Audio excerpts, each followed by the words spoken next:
Welcome to Book for Two, where a married couple deep dives into your favorite fantasy books. I'm Scott. And I'm Genevieve. And as you can tell, our intro is different because... we are on video now. That's right. If you've ever wanted to see my beautiful face and Scott's, face. The word you're looking for is goofy. I was trying to be nice. A first. Anyway, if you're new here, welcome to our brand of chaos. We bring the male and female perspectives, the wild theories, the heated debates, and of course... the couples banter you never knew you needed, but now you can't escape. She likes her books full of smut, spice, and enough romantasy to make a female brood for centuries. And he likes his full of epic fantasy, sci-fi, and deep, emotional character arcs that ruin his life for days. And somehow we make it work. All right, last week was a wild ride. We got more word lore, some brutal beheadings, and a whole lot of ominous foreshadowing. A solid week in fantasy reading, honestly. So first up, Baba Yellowlegs, our favorite, terrifying, centuries-old, child-eating witch. Yeah, Celaena got her talking and then got her head rolling, if you know what I mean. To be fair, Baba did try to attack her first. Celaena just made sure that she didn't get a sequel. R.I.P. to Baba. But at least she dropped some juicy word key lore before losing her head. 3 word keys, the king's plans, some deeply cursed magic talk, just normal fantasy book exposition before murder.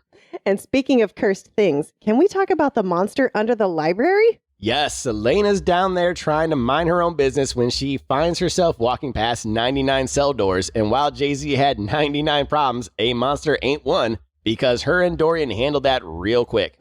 Nice. Meanwhile, the king's whole plan is finally coming into focus, and it's not great. The Duke just snatched up Roland and Caltaine and carted them off to Morath, which definitely sounds like a fun vacation spot and definitely not a place where horrible experiments are happening. Look, when the shady villain dude tells you he's taking you on a little trip, it's never a good sign. And all of this still happening while Celaena is dealing with the aftermath of Nehemia's death. It's like trauma on top of trauma, with a side of existential crisis. So basically, last week was one big mess, but hey, that's why we love this series. And why we need therapy after every book. Now, buckle up, book nerds, because this is it. Our finale episode for Crown of Midnight, and things are about to get chaotic. Celaena? Yeah, she's about to try something so desperate, so reckless, that if it goes wrong, she could bring the entire castle down with her. Meanwhile, Chaol is this close to figuring out who Celaena really is. One more push, and boom, his whole world is about to flip upside down. Dorian, on the other hand, my boy is out here just casually figuring out his own magic like, that's no big deal. Totally normal prince things, right? It's all leading up to one of the biggest reveals yet, and trust us, you're going to want to stick around for this one. Oh, and don't forget, at the end of the episode, we're bringing back He Said, She Said. Will I finally get it right? Will Scott admit I'm actually a genius? Not likely, but hey, miracles do happen, right? Oh, maybe. And as always, we must do our shameless plug, because without it, we wouldn't be able to reach other wonderful people in our book lovers community. So please be sure to subscribe, follow, and review our show on your favorite podcast platform. Your support means everything to us. Make sure you're following us on social media for behind-the-scenes content, sneak peeks, and updates. Plus, every Saturday, Sunday, we'll post the chapters we're covering in the next episode so you can read along with us. And now, exciting news. We have a Discord. Want to scream about plot twists in real time? Theories, unhinged book rants at 2 a.m.? We've got a space for that. Join our growing bookish chaos crew by grabbing the link from our socials or in the episode description below. Come hang out. We promise it's fun and you won't be judged for your fictional crushes. No judgment.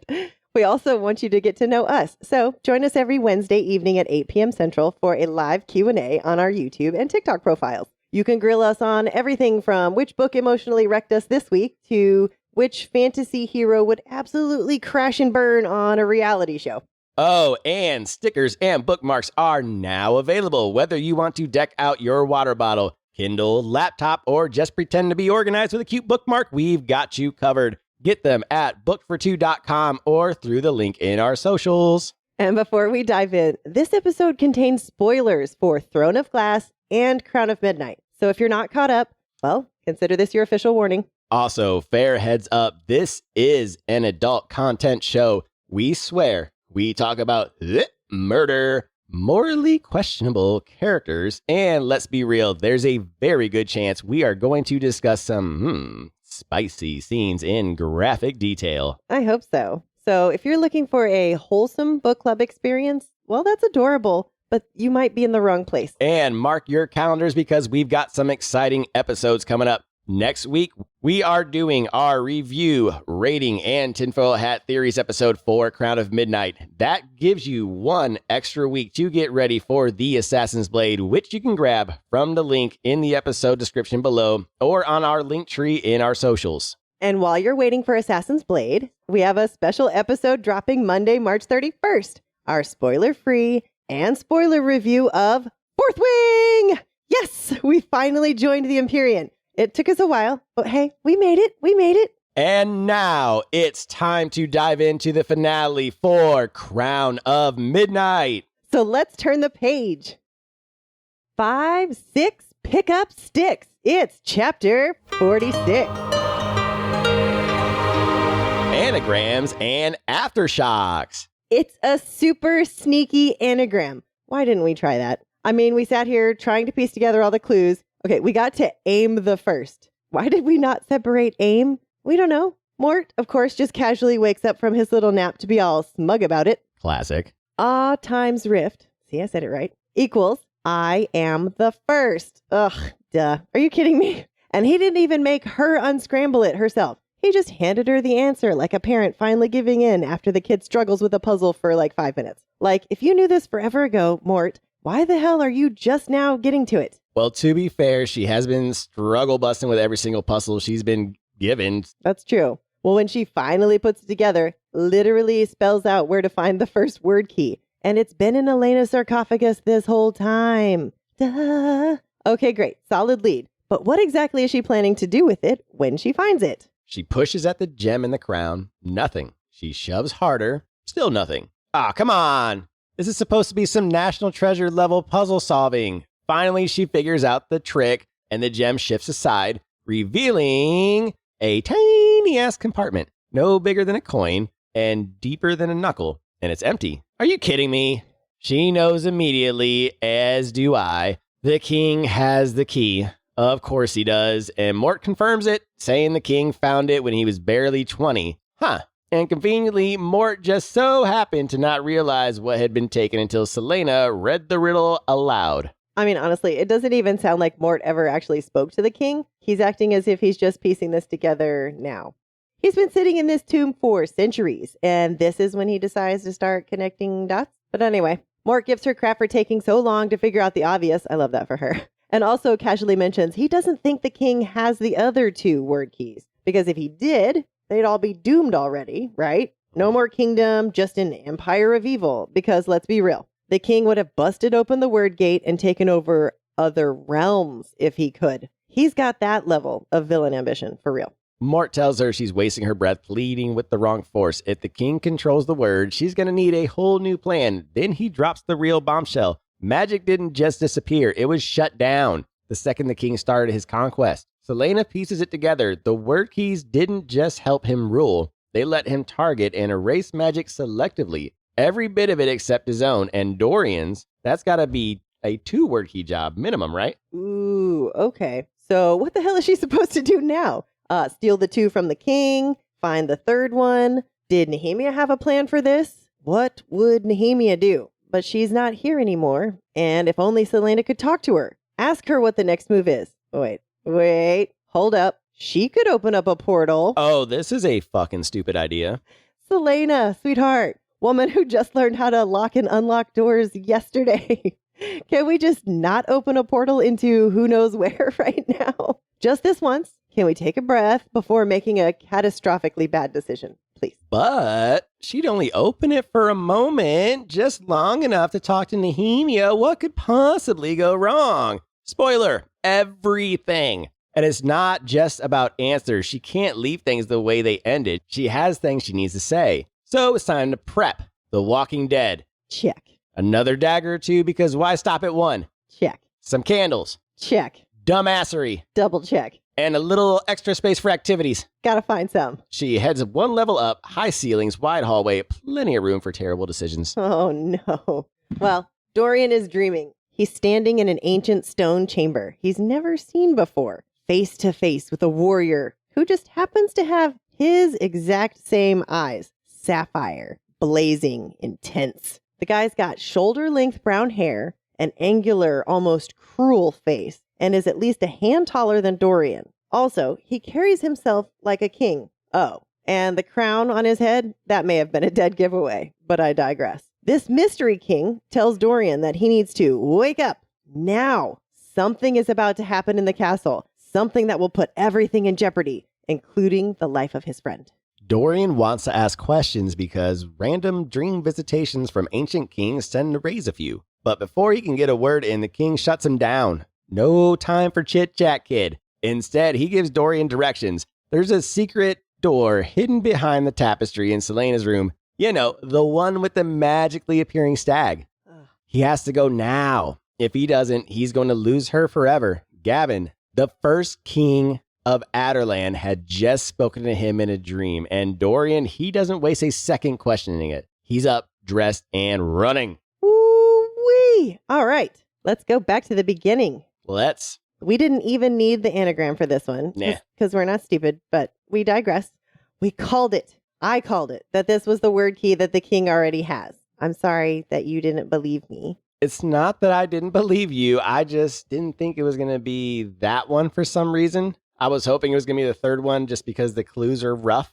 It's because we don't want to find that one. Yeah. And we were a little, I wouldn't say stupid. We just didn't spread out the word aim. Yeah. We were this close. We're that close. You know, I am the first. I was like, we were just so excited to read the book. We were like, screw it. Let's just go read. I think we gave it, 3 minutes? And we were like, close enough.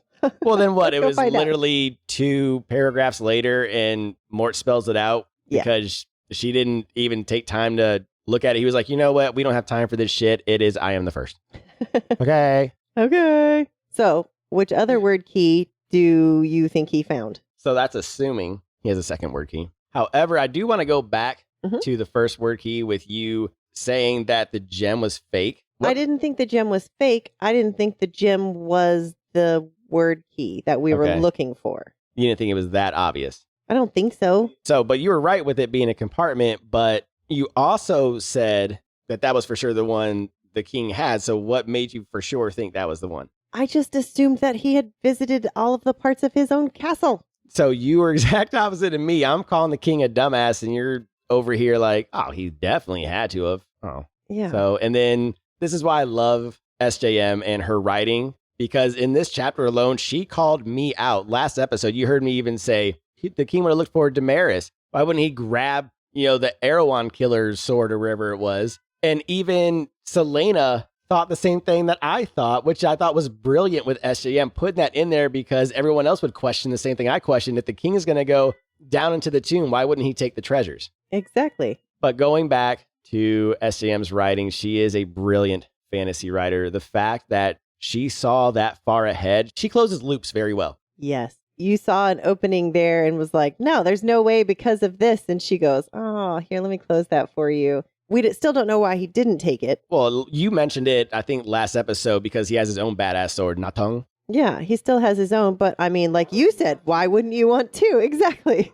So. But then again, he was in his 20s. Now, did we confirm Mort never talked to the king? Not necessarily. He said he never said anything to me, though I'll admit I didn't condescend to speak with him. So I have a wild theory, if you don't mind. Okay. With the king. I think I talked to you about it earlier today. I think the king's story might be a sad one. I think that he was not always evil. And then once he started learning about word keys and started getting involved in this magic, the dark magic from the Valg, I think probably changed him throughout the years and made him evil. And I think it's going to be like some sad story maybe. Wow, that is a very interesting theory. I would kind of like that because then it gives him like a Thanos. It's like a Thanos thing, like a personality, almost like something where you can almost understand him. Like maybe his wife was going to die from childbirth. And that's why he built the tower to save Dorian's life or to save his wife's life. And that's why Dorian has magic? How far out in the ocean are you? I don't know, but you were pretty far out last week, and look what we got.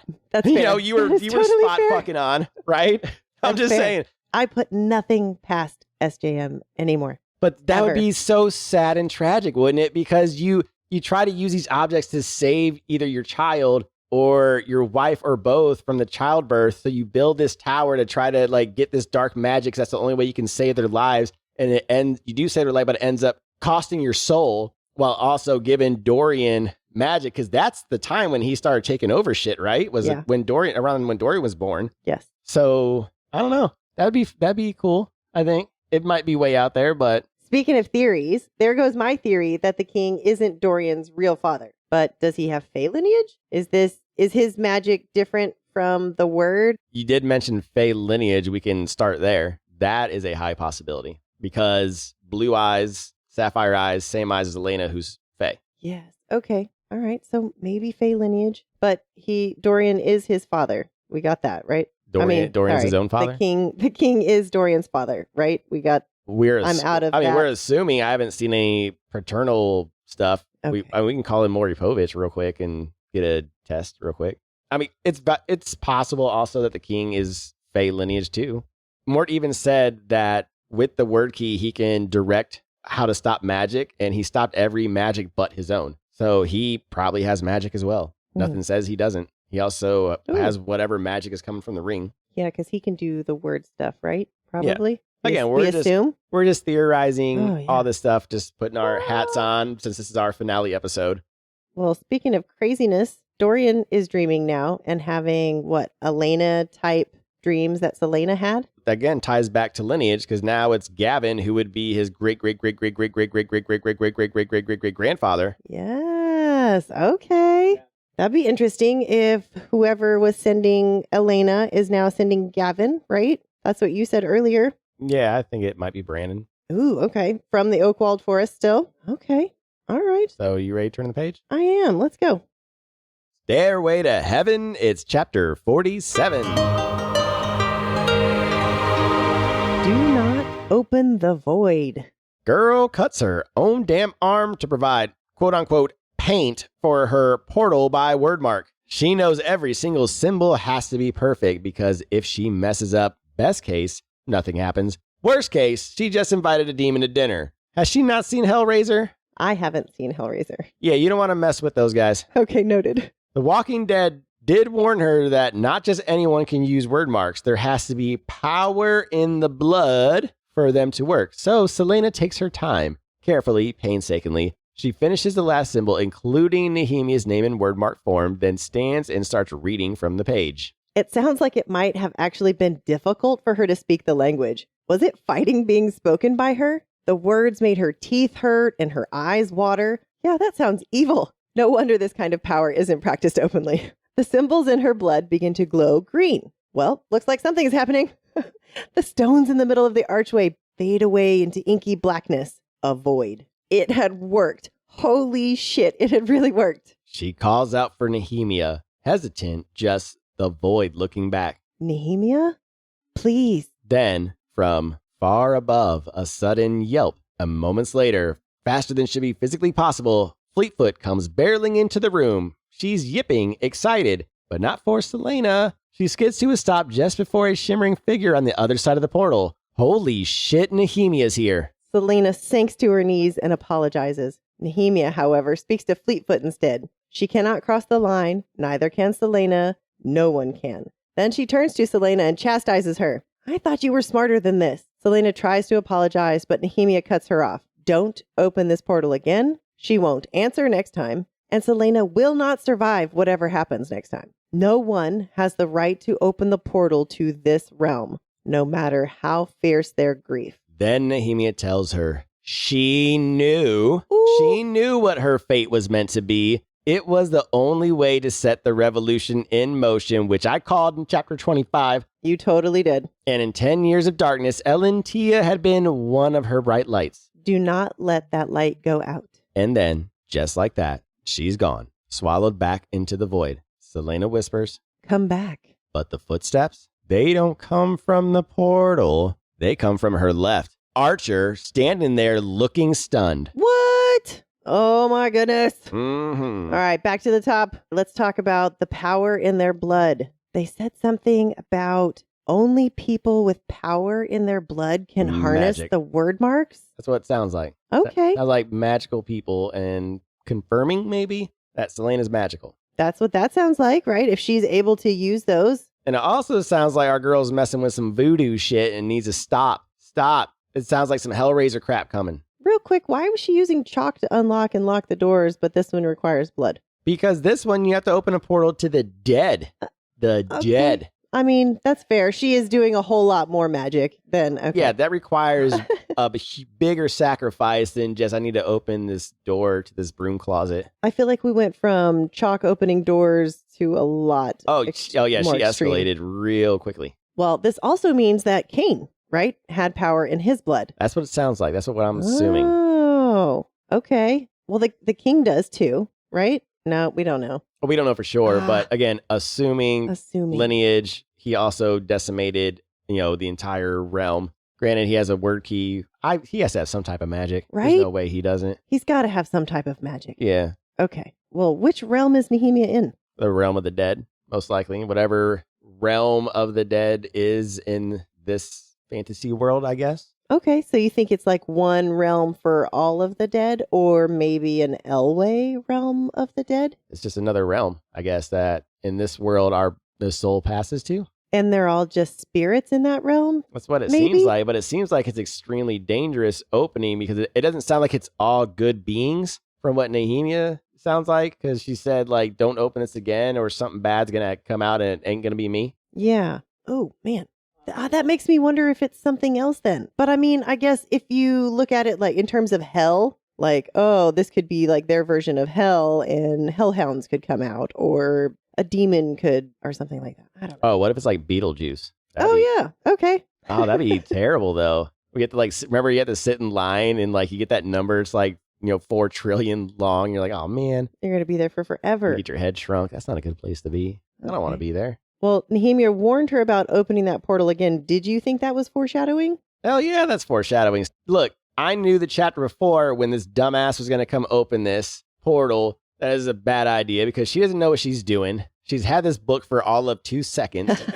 He says she just started using chalk. Work your way up, practice using all of the mediums in between as well. We don't know the magic system yet for this world, but what we've learned from reading a lot of fantasy books is there's a give and take with magic. If you use magic, something has to be given. So for her to use this type of extremely powerful magic with her blood, I mean, her blood was already given, but some other karma, basically. Karma's going to get her for this one because she was not smart about doing this. She should not have opened that portal. So karma's going to get her, basically. Oh, you think that there will be other repercussions? Fuck yeah. Something's going to come out of a portal and get her. I guarantee you. Out of a different portal in retribution for opening this portal? I don't know about a different portal, but it's foreshadowing. She warned her. She's like, something's going to come up. But real quick, I'm going to piss off all the Book Talk girls and get back to Nehemia's death. Okay. Because she admitted to knowing that she was going to die. Yes, we can still be mad at Chaol, but I never, ever, ever hear anyone say, oh, I'm mad at Nehemia. Why? Because she was the one that got ghosted?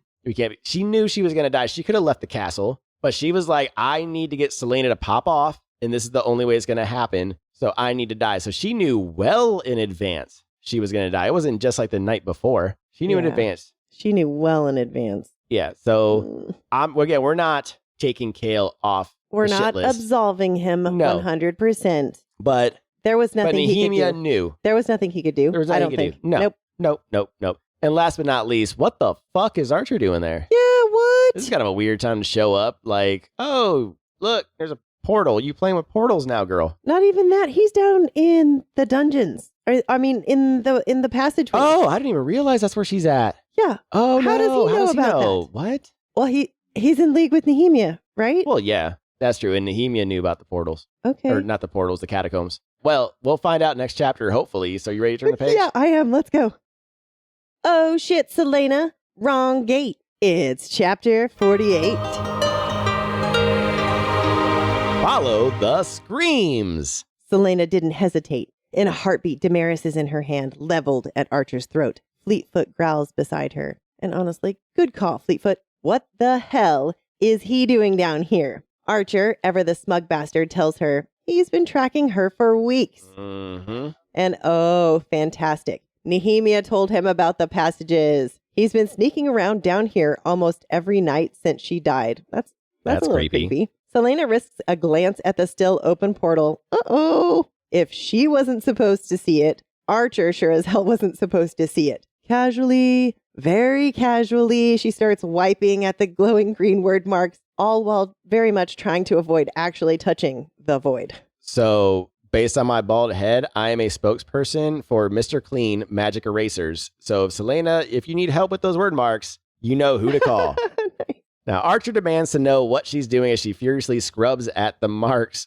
Call me. I'm right here. Apparently, closing this portal isn't as easy as the other one. No quick swipe and done. And because the universe hates her today, Archer is standing between her and the book that has the spell to shut this thing down. She scrubs harder, more frantic, and that's when Archer lunges at her, grabbing her wrist. His sleeve rides up slightly, just enough for her to see the black ink on his forearm. A tattoo! A serpentine creature curling around his skin. Oh shit! She has seen this one before. She thought it was a wyvern at first and thought she was meant to not trust the royals, but now she sees the truth. Nehemia wasn't warning her about the king. It was Archer all along, just like Agatha all along. Oh my goodness. Well, she did say that the wyvern looked weird, so. All right, no trusting Archer. You totally called this. But suddenly, Archer won't shut up, asking, how did you figure this out? Do you have the word keys? Where did you find them? Typical villain mouth diarrhea. I know, right? They just can't stop talking. Surprise, surprise, though. He's been using her this whole time. You called that too. Mm-hmm. That riddle in Davis's office, he fed that to her, hoping that she would be able to solve it. I guess he's not super smart. Too bad for him, he doesn't know about the second riddle. Celaena keeps her voice even, giving him just enough. Hey, the king has at least one key. She has no idea where the other two are. But finally, all the pieces start to click into place. Nehemia hasn't stayed in Rifthold because she wanted to. She stayed because of the keys, because this wasn't just a fight for Elway. This was bigger than one kingdom. This was a fight for the fate of the world. And apparently, other worlds. Big time hero shit. And Archer, in all his brilliant wisdom, suggests they scrap the whole sneaky plan and just tell everyone about the king and the word marks. Yeah, because that would go so well. Hey guys, the king has god tier power. Pass it on. Celaena shuts that down immediately. The second the king catches wind of this, game over. No survivors. But Archer won't let it go. He pushes, his words coming faster, more desperate. Find the keys, use them, overthrow the king, remake the world to their liking. And at this point, he's not just determined, he's damn near manic. And that's when it clicks. Archer is almost saying something. It's time to get him to talk himself into a corner. He tells her Nehemia left the movement a week before she died. They were afraid she'd go to the king. She had said, I'd rather have one all-powerful tyrant than a dozen of them. Celaena keeps playing her part, acting like she's seeing the light. She tells him how Nehemia blocked her from solving the riddle, warned her to stay away from the word keys. Archer doesn't even hesitate. He is playing right into her hands. She can feel it. He's about to admit to some serious atrocities. She keeps her voice even, assuring him, hey, we're on the same side. They would never understand. We have suffered more than any of them. She lets her face soften, a little sadness, a little betrayal. She even reaches for his hand, almost. And then she steps closer. Why didn't he tell her sooner? She could have helped. And then he damns himself. Archer admits it. Framing Councilman Mullison was easy. He already had ties to Grave, already had a very public fight with Nehemia. Celaena pushes further. How did Grave not recognize that Archer wasn't Mullison? Easy. Grave is an idiot. Toss Archer in a wig and a fancy coat, and he probably thought he was dealing with some discount Phantom of the Opera situation. And then the final blow. Why did they really kidnap Chaol? And Archer admits it. They did it to get her away from Nehemia. That arrow he took for her? Yep, completely staged. I think you called that one too. It's all so she would trust him. He had isolated her, made sure that she had lost Nehemia, had lost Chaol. Oh, and that fake threat to Nehemia's life, that was also him. A little test to see who would warn her. Shocking. Then comes the final bombshell. Archer tells her he knows what she is. Not who, but what. Celaena's mind races. Royalty? Noblewoman? A god? Faye. Archer smirks. Arobin told him after she was sent to Endovier, he thinks they need her. His group is already getting uneasy about his methods, you think? But from the moment he saw her at the Willows, he knew how good they could be together. She responds by trying to stab him in the heart, but he's too fast. The dagger sinks into his shoulder instead. He rips it free so fast she loses her grip. She stumbles, hand slamming against the wall directly on the archway, and it's the hand she cut open. A greenish light flares beneath her fingers. Oh, this is about to go to hell real fast. Oh. And then the floor shudders. A guttural sound rises from the void. Celaena's breath catches. Nehemia? Nope, that's not Nehemia. Chaol couldn't sleep, not with the will gnawing at his thoughts. He had been too stunned at the time to tell her what it meant, and she had kicked him out before he could process it. But now he needed to make sure she understood. He didn't want her money. He had to see her. Then, footsteps. Rushed. Urgent. A second later, someone pounds at the door. Chaol opens it armed, but that's just because that's where his life is these days. And standing there, looking panicked and half-dressed for battle, is Dorian. His sword belt and scabbard are dangling from his fingers like he ran out of time to actually put them on. Chaol doesn't bother to sheath his sword. Few words are needed. Chaol asks where, not who. Then he turns back to his room to finish getting dressed as Dorian tells him what he knows. He tells Chaol he thinks she's in trouble, the kind of trouble that made him come to Chaol instead of the other guards, but no more running. Chaol shuts that down immediately. Running draws attention, so they settle for a near sprint, walking just fast enough to not look suspicious. Chaol keeps pressing for details. Dorian doesn't have them until he finally cracks. He had a dream. Chaol almost stops dead, but Dorian's tone keeps him moving. Dorian didn't want to come to Chaol. But now they're here, and Chaol doesn't bother knocking. He reaches her rooms, finds her bedroom door locked tight, calls her name. Nothing. No sound from the other side of the door. He waits a couple more seconds and then rams his shoulder into the door. Once, twice, and on the third hit, the lock snaps and the door bursts open. But her room is empty. And against the wall, a tapestry is folded back. Is that a secret passageway? Ah, this was how she had gotten out to kill Grave. Good to know. Dorian confirms that he was told in his dream that they would find this door. Chaol tells him that he is not going down there, and yeah, right, sure he isn't. Some growls and human screams from the passageway got Chaol's feet running for the passage before he could think. Dorian on his heels. There was a blue light flash from the bottom of the stairs.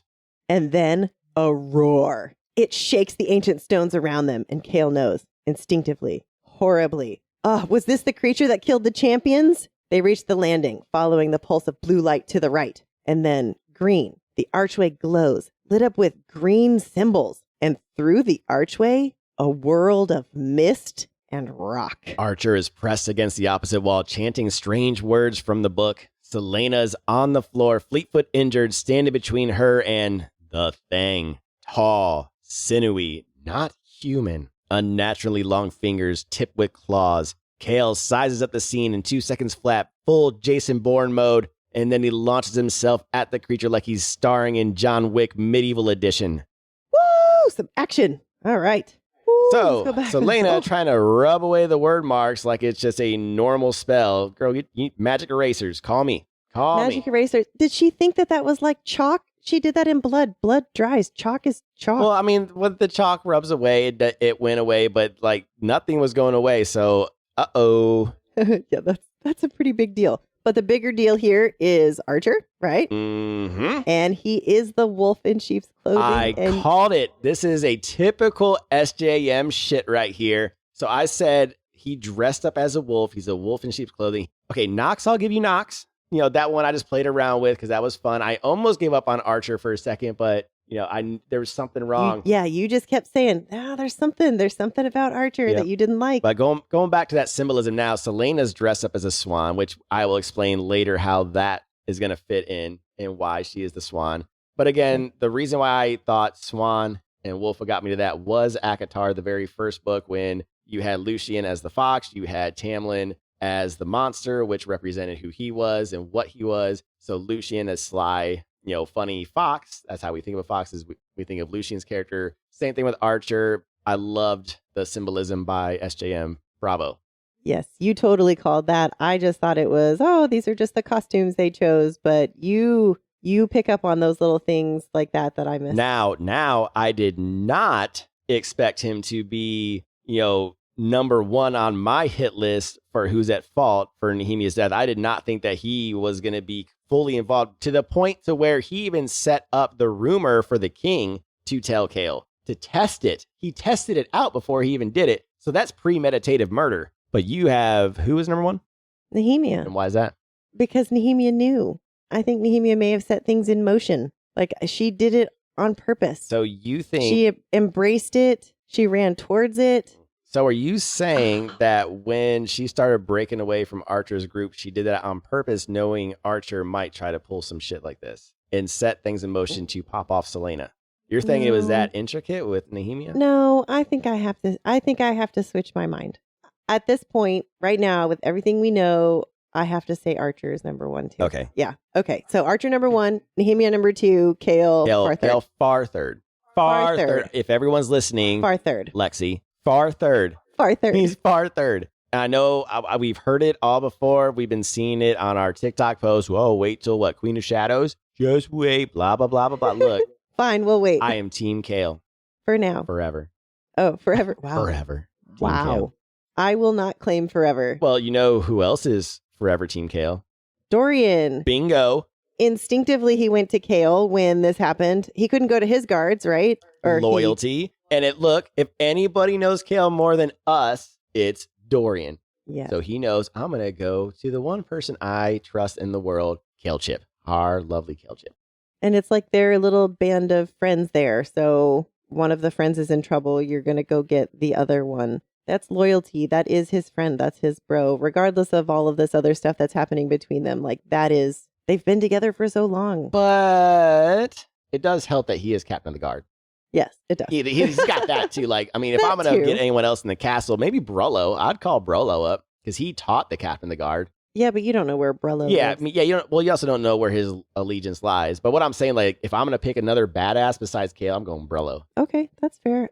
I don't know that I had a secondary in mind. So, I mean, I like Brollo. I just don't know where he is in the castle grounds. I don't know if he lives on the castle grounds. Maybe he's just in, like, the training area. He might be harder to get to than Chaol or the other guards. Wonder if we're going to get more Brollo. I don't know. That's or if he was just like a one-off. Maybe. I like Brollo. Just like Paylor. Well, are we ever going to see Paylor again, you think, or Nox? Oh, I don't know. We've got 6 more books to go. We do got 6 more books, and I think we're getting off topic here. But real quick, though, last little bit real quick. Okay, yeah. Chaol. Yes, Chaol. I don't care what anybody says about Chaol. The very last part of the scene, that son of a bitch walks up to that monster and just posts up ready to fight. He doesn't give a shit. He's ready to go. That's a hero right there. That's Captain America. Launches himself at the creature. Launches himself. Hey, we all forgave Captain America for what happened to Iron Man. We can forgive Chaol for what happened to Nehemia. I can agree to that. Okay. See? We all agree. All right. I love it. All right. Are we ready to turn the page? Let's do it. All right. I heard it through the grapevine that it's chapter 49. Portal diving. Celaena didn't remember anything after the first 2 swings of her sword. The creature had knocked her out fast. When she comes to, she sees Chaol circling the demon, blood dripping from both of them. She forces herself up. She has to help him. The creature lunges. Celaena moves, but she's not fast enough. But guess who is? Dorian. And he doesn't just hit the thing. He obliterates it with his raw magic. Oh, hello, Dragon Ball Z power-up moment. Raw magic. The rarest, deadliest kind of power. Magic that could be shaped into whatever form the wielder desired. And Dorian, he sends the creature flying into the wall. But it recovers fast. But what's worse? The sounds coming through the portal. It sounds like there are more coming. Celaena grabs Dorian. They have to close the portal now. But Archer, of course, Archer has the book. And he's on the other side of the creature. Before Celaena can even process that, Archer panics and sprints down the hall away from them with the only thing that can shut the portal. Great! Amazing! I love that for them.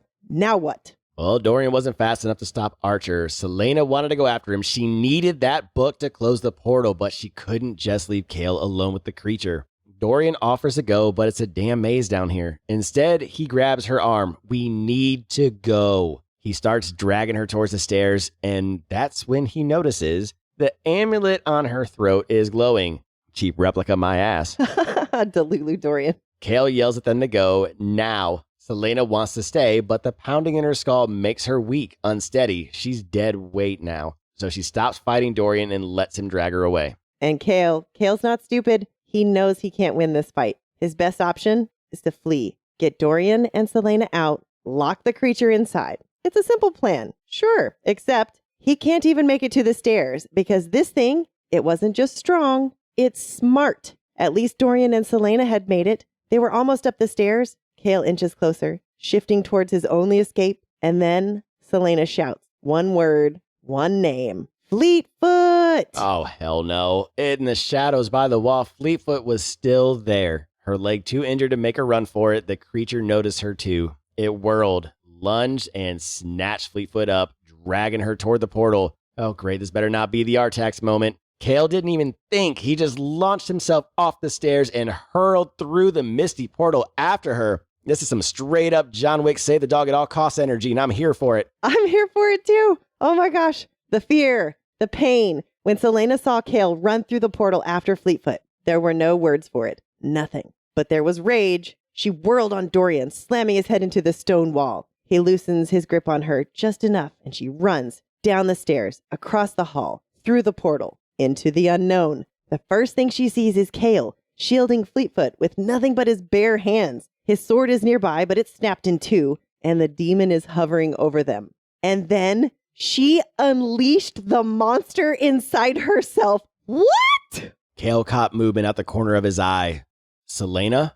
But something was different. Her features were sharper, her steps longer, more fluid, too graceful to be human, and her ears pointed. The creature lunged for him and was blasted backward by a wall of searing blue flame. The fire vanished. The creature righted itself and turned straight for her. Celaena let out a roar, not a scream, not a battle cry, a roar. It rattled the air, primal and wild, not human, because she wasn't human. She was Fae. Oh my gosh, I'm so excited. All right, so go ahead. Start us off at the beginning. Oh my gosh. Okay, well, first let's just quick talk about Dorian's raw magic, capable of being shaped into whatever form he desires. Okay, that's like when he used it at the library door was different maybe than when he used it with her, stopping her from stabbing Chaol. And then this sounds maybe different. Yeah, so right now it sounds almost instinctive. It sounds almost Green Lantern from DC where you can kind of change how you want it, but it takes practice. So, but Dorian, again, tried to get them out of there. However, poor little Fleetfoot got left behind. And Chaol's ass jumped in that fucking portal, everybody. Get off his nuts. He jumped in to save a dog into a unknown portal, fighting a big-ass monster to save the woman's dog. That's some next level hero shit right there. That's what I'm saying. He doesn't even know if he can breathe in whatever world that is. He was willing to die in an unknown world for her. For her dog. Not even to save her. To save her dog for her. Yeah. Yes. What Chaol did by not talking to Nehemia and Celaena about the threat, bad. But you cannot, for the life of me, tell me Chaol is not one of the most genuinely good people loyal in this world. Yes. He made one mistake and everyone falls for it. You know why? Because he's not smooth. He's not dark. He's not princely like fucking Dorian. I like Dorian. I love him, but that's why they don't like Chaol, because Chaol, he's boring. We called him Chaol Chip. He's boring. He's not the Rezand and all those, fun guys. Now, to be fair, they did tell us that we're going to not like him a little bit later. So maybe this wasn't it. That's opinionated, though. That's true. They might have a strong opinion of Chaol from this moment.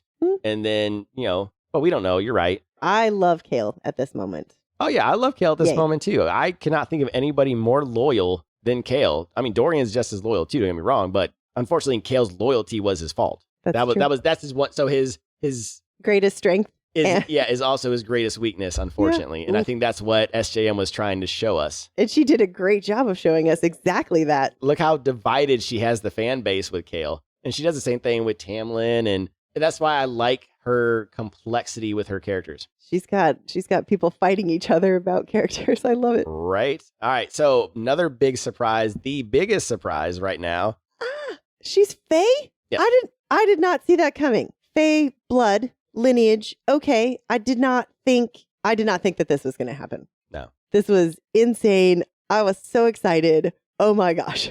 When her ears turned into points. Yeah, I didn't think she was going to turn full Fae. I No. thought she was just going to have Fae blood. I didn't think the ears and everything. So now that's the final question. Is she full Fae or is she half Fae, quarter Fae, Oh, yeah. a third Fae? Okay. How does this work? Oh, yeah. Well, We maybe don't- they'll explain We that. don't have the genealogy charts in front of us. No, still, we don't have the genealogy charts still. Ugh. That's all that matters. She's Fae. All right. Are you ready to turn the page and find out more about this? Let's go.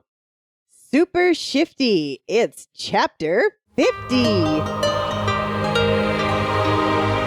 Flaming KFC and Fae Fire. Holy shit. What is happening?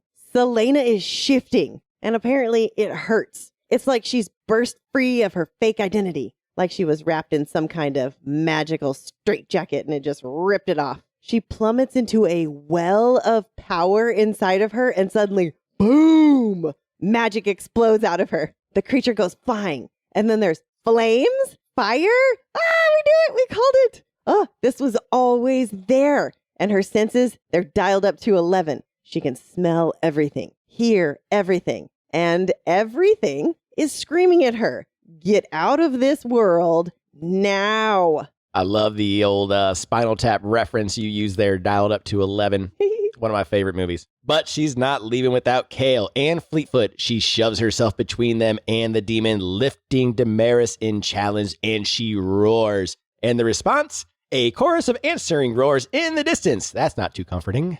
She glances at Chaol. She can smell his terror, his awe. So human, Mr. Chaol. Oh. Her magic surges, building, growing. It wants out. She snarls at Chaol. Run. But it's not a command. It's a plea because she doesn't have control. The magic is alive and it wants out. This is some real Mistborn shit. Power roaring through her veins and no clue how to wield it. The creature rushes her and she runs straight for it, flinging her immortal power like a phantom punch. I'm sorry, immortal power? Wait, is she immortal? Wait.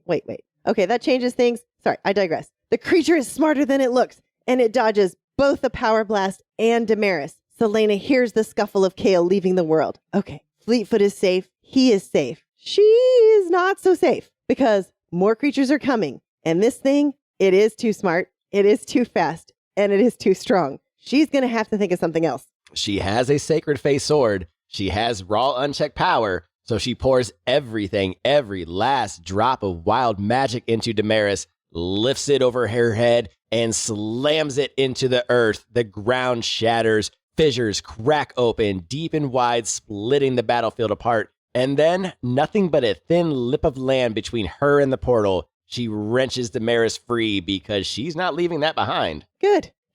But before she can move to the portal, the magic ripples, and she painfully shifts back into her clumsy, frail mortal body. But wait, before? She went mortal before going through the portal? This line made me chortle. Oh, jeez.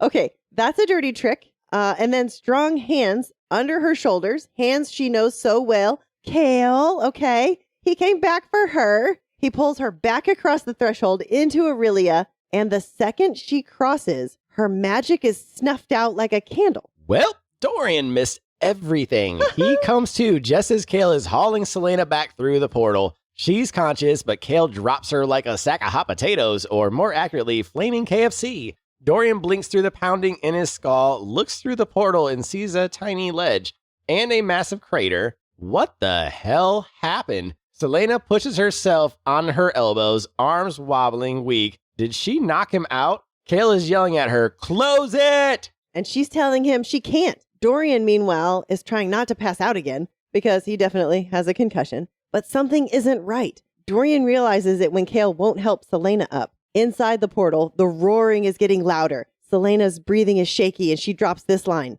I'm drained. I don't have anything left to close this gate. And then she lifts her eyes to Dorian's. But you do. Oh, shit. Now Chaol is going to know about Dorian's power too. Chaol whirls on Dorian, which, to be fair, is a completely reasonable reaction. Dorian doesn't meet his eyes, doesn't even try. Instead, he steps forward. Celaena needs just a little bit of his blood. Chaol starts to protest. Hell no. Absolutely not. No way in hell. But it's just a tiny bit. So Dorian cuts himself. Chaol finally finds his voice. How did you learn to open a portal? Celaena tells him the truth that she found a book and she just wanted to talk to Nehemia because apparently this is her version of talking to a therapist. Oh my goodness. She thinks what she's about to do is going to fix it. If not, she'll try something else. That's just how her brain works. She had accidentally smeared one of the marks, which meant she had opened the portal to the wrong place. So now she draws the sealing spell over the green glowing word marks. And as she draws the final symbol, the mist in the rocks start to fade. Blackness. And then the stone walls of the castle are back. Woo! They did it! And then Chaol, because he was born to be captain of the guard, immediately puts his bossy pants back on. Let's go. Dorian is still bleeding a little, and he suggests a drink and an explanation. But Celaena isn't finished. Archer can't be far, and there's only one way out of here that she knows. Portal number 2! Woo! Chaol reads her mind immediately and steps into her path, but it's too late. She sheathes the mirrors, spins, and bolts straight down the stairs. Run, Celaena, run! Because apparently she's pulling a full-on Hunger Games Katniss, ignoring all logic and running straight into her next disaster. Of course she is. Oh my goodness. Okay. All right. We have got so much to talk about with this chapter. I have a bunch of questions. Let's start with, why did she go mortal inside the portal? I know I To keep give rhyming. us a chortle. It did make you chortle. That was 100% accurate. Yes. So wait, so she does go mortal back inside. So she turned Fae inside and has now become human in. So why do we think that she turned mortal while still inside the portal? Did it happen right when Chaol touched her? No, before. Before, okay. Because my only thought at that point was maybe when Chaol touched her, it turned, but I have no clue. Something had to have turned her back. Something seems shifty. What? But what I want to talk about is Chaol came back inside the portal to pull her out. So even though he now knows that she's Fae, Yes. he still came in to pull her out. Yes. So Dorian wondering why he isn't touching her is funny. Well, so you go ahead and say it. Is say he what you need racist? to. Is he Faeist? There it is. Okay, yes. Because I just wanted you to say it because I was waiting because you said it when we read it. I did. Now I'm rhyming. Now I'm rhyming now. Said it when you read it. What the hell? Is it Yes. rhyming day? Yes. Anywho, I'm trying not to rhyme with anywho. I'm stuck with not trying to. I'm all fucked up now. My brain is broken because now I'm trying not to rhyme, and we Good just luck. started rhyming with portal, chortle, said, whatever. Okay, damn it, my brain's broken. What happened? All right, so Chaol, you said is Maybe he's racist. wait. What'd you say? Faces? Faeist. Faces? Are we creating up isms? Yes. Faism. I don't know. Maybe he is. Oh my god. Could be. He could be. I mean, I don't know. Like I don't know. I don't know. I don't how know his that all works. politics. I don't know his politics either. So Or maybe he's Faeist. Or I took it as shock myself. I'm just playing devil's advocate, I guess. I mean, I don't think he's Faeist or racist or whatever we're calling it. Well, another option I thought I about thought is he was just shocked. Like he was like, like, hold on. I was just thinking of him like the way you think as him being racist. Like he picks her up, saves her, and then once he finally gets into safety, he just drops her like, ill. Like, that is Ew. exactly how I imagined it happening. just ill. Like, ill David. Ugh. Yeah. Like, Once they were over the border, he dropped her as though she were made of flame, and Celaena funny. lay panting on the stone. So then, Oh, based that's on harsh. she were made of flame, does that mean maybe she was actually literally warm to the touch? No, as if sounds What sounds metaphorical. That does not sound literal to me. He just dropped her ass. It was like, ew. Okay, so it is like ew. Maybe it's getting kind of hard to defend Chaol right now. He might be a Faeist, and we don't know. God damn it, Chaol. Well, maybe you have a concussion because Dorian has a concussion. Oh my God, is that what we find out in Queen of Shadows, that he's Faeist? I don't know. Does he have like a white sheet? Does he Oh, wear a white hood? no. Oh no, Chaol. He better not be faced. That Chaol, better don't not be be why. Faeist. Ugh. Ugh. I'm not okay with that. In advance, I am not okay with that. All right, well, Dorian might have a concussion, and apparently we're not gives a supposed to. shit about his concussion. Seriously? Like, oh no, I got a concussion. Look at me while fucking Chaol's out there fighting demons. I had a concussion, guys. Oh my God. I don't know. Well, why at I least thought it was the important. Lulu was useful and uses magic. Yes, Because Celaena was like, but Celaena hey. tattled on him. Yeah. Yeah. Well, I mean, she didn't have a choice. Well, shit, if Chaol's Fayist, how's he going to react to his best friend having magic? But we don't know. We don't know if Dorian's Fae. We don't, because he didn't go through the portal at all. Do you think he would have turned Fae had he gone through the portal? Oh, I don't know. Oh my I wish somebody God. had pushed him through the portal. Dude, everyone in his life is Fae, and Chaol's going to, like, his brain's going to explode. Oh, no. He's the only human. We're over here creating problems for Chaol, calling him Fayist, and when he's not even.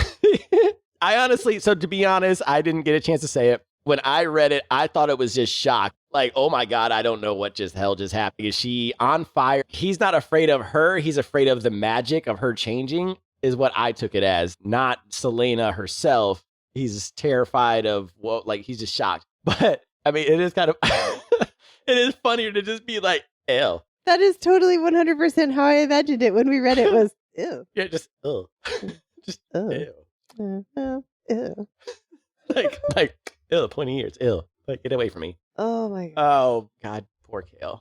And we're sitting here just not even worried about the fact she's going to kill Archer now. Oh, she is definitely going to go kill Archer. Hey, she chose portal number 2. There's only right? one way out of here, and he went that direction, so... Look, I'm just trying to get over the fact that Chaol could be a Fayist. How has Archer been getting in? Sorry, I'm stuck on how is Archer getting in. Portal number 2. So that's how he got in and how he's getting in. Yeah, Okay. because Nehemia's been down there, so she'd probably know portal number 2 leads to the outside, knows that there's no guards. That's an easy way to slip Archer's ass in there. Okay. So portal number 2 is just the way to go. Okay. In and out, in and out, in and out. Are you ready to turn the page? I am. Let's go. Run, Archer, run. Here comes chapter 51. Archer's final mistake. Celaena is in full pursuit. That piece of shit Archer has ruined everything. Every piece of happiness she had in Rifthold, gone. I know what you are. Oh, he has no idea. He's about to see the monster inside her, though. She tracks him through the sewer tunnel. He's trapped. The grate had slid shut. Perfect. She draws both of her daggers, but he's not where she expects. And then sneak attack from behind. Looks like someone actually kept up with his assassin training. She's exhausted, but furious. Now he tries to reason with her to tell her that having Nehemia kill was for their sake, but she's not having any of it. She'd rather live in the King's shadow than in a world ruled by men like Archer. Then he says the absolute worst thing he could have said. Rourke Farron, that sadistic bastard, had been one of his clients. And Archer, he had sat there and listened as Farron bragged about how torturing Sam was the most fun he ever had. Woo, you're fucked. We haven't even read Assassin's Blade, and I know that was stupid. She sees red. Archer tries to best her, but he forgets one crucial thing. She taught him the moves. She slips past his guard and slams the pommel of her dagger into his jaw. Congratulations, Archer. You just pulled a full-on Game of Thrones Littlefinger, playing the wrong game and pissing off the wrong woman. He hits the ground, her dagger now at his throat. He pleads. He was only doing this for their freedom. They are on the same side. And then he says the only thing that actually gets through to her. Nehemia wouldn't want this. Ooh, don't let that light go out. Nehemia's words echo in her mind. She gets to her feet, dagger still at Archer's throat. She spits out her command. Leave tonight. Him and all his friends. If not, they were all dead. Archer actually has the audacity to look relieved. He says, "Thank you. I knew you were a good woman." Celaena pauses, turns to look at him, and what does she see? A look of triumph, like he won, like he played her. She walks back toward him, close enough to kiss him, and for some reason, he doesn't see the dagger this time. She slides it into his heart, too fast. He never stood a chance. She is not a good woman, but Nehemia was. Ooh, my goodness. Thank God. Did. Cross him off the fucking list. Reep, reep. All right, red marks through his picture. Yep. Well, we expected him to beg for his life. He claims he did it for them. What them? What them is he talking about? I think he feels Celaena is part of the bigger rebellion, his group. So he doesn't realize that A, she was never part of his group. B, Nehemia was that close to her. And yeah, you fucked up, bud. Yeah. you don't kill someone's best friend. No, but I'm curious about the connection with Rourke Farron. Now, because Archer knows Arobin and has, hung out at the Assassin's Guild. Mm-hmm. So I'm wondering if this might be our connection, because I, tinfoil hat, think Arobin is the one who betrayed Celaena and got Sam killed and got her sent to Endovier. Oh. So I'm wondering if this whole connection is going to be shown. What do you think? I'm thinking maybe we'll find the answers in Assassin's Blade, which is that's what we're most reading likely. next. So I'm hoping that they'll connect all of these dots for us so we finally understand how Archer and Arobin and Rourke Farron and what all happened there. I'm hoping in Assassin's Blade we'll get those answers. Yeah, that's what I'm wondering as well. Okay, now Archer, true villain fashion. I mean, this is kind of a trope where the villain gets the last word in. You think they're going to set him free, and then they say something stupid, and Celaena kills him anyway. Now I got a question.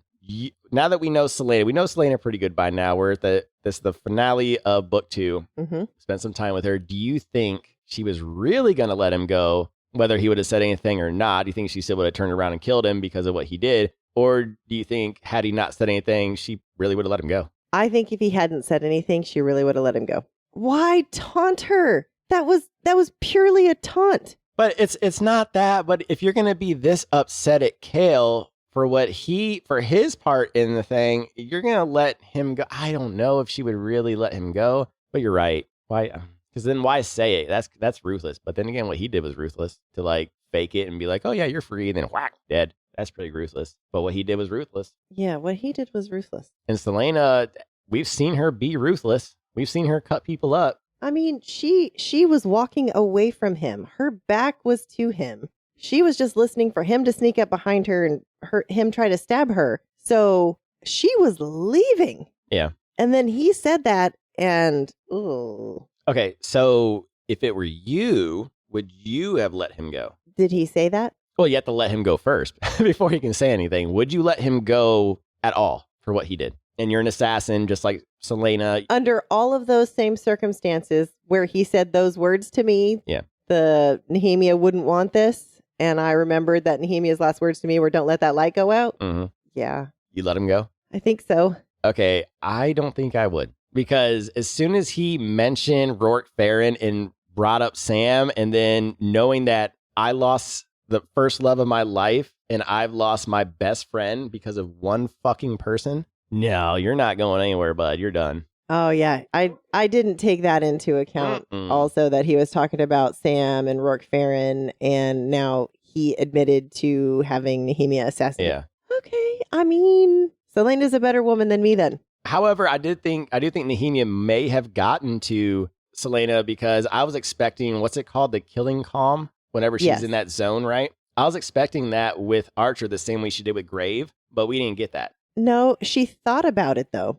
She could give it to him, and then he said those words. And that's probably why she really was going to let him go. Had she been in the killing calm, I don't think she would have let him go. No, if she had been in the killing calm, like if she had to hunt him further than what she did, yeah, I don't think. I think you're right where she remembered Nehemia's words, don't let that light go out. That's probably what changed her choice there. I don't think if she had opened the portal and talked to Nehemia and gotten those words, I don't think Archer's words would have impacted her like that. Yeah. I think that she would have killed him.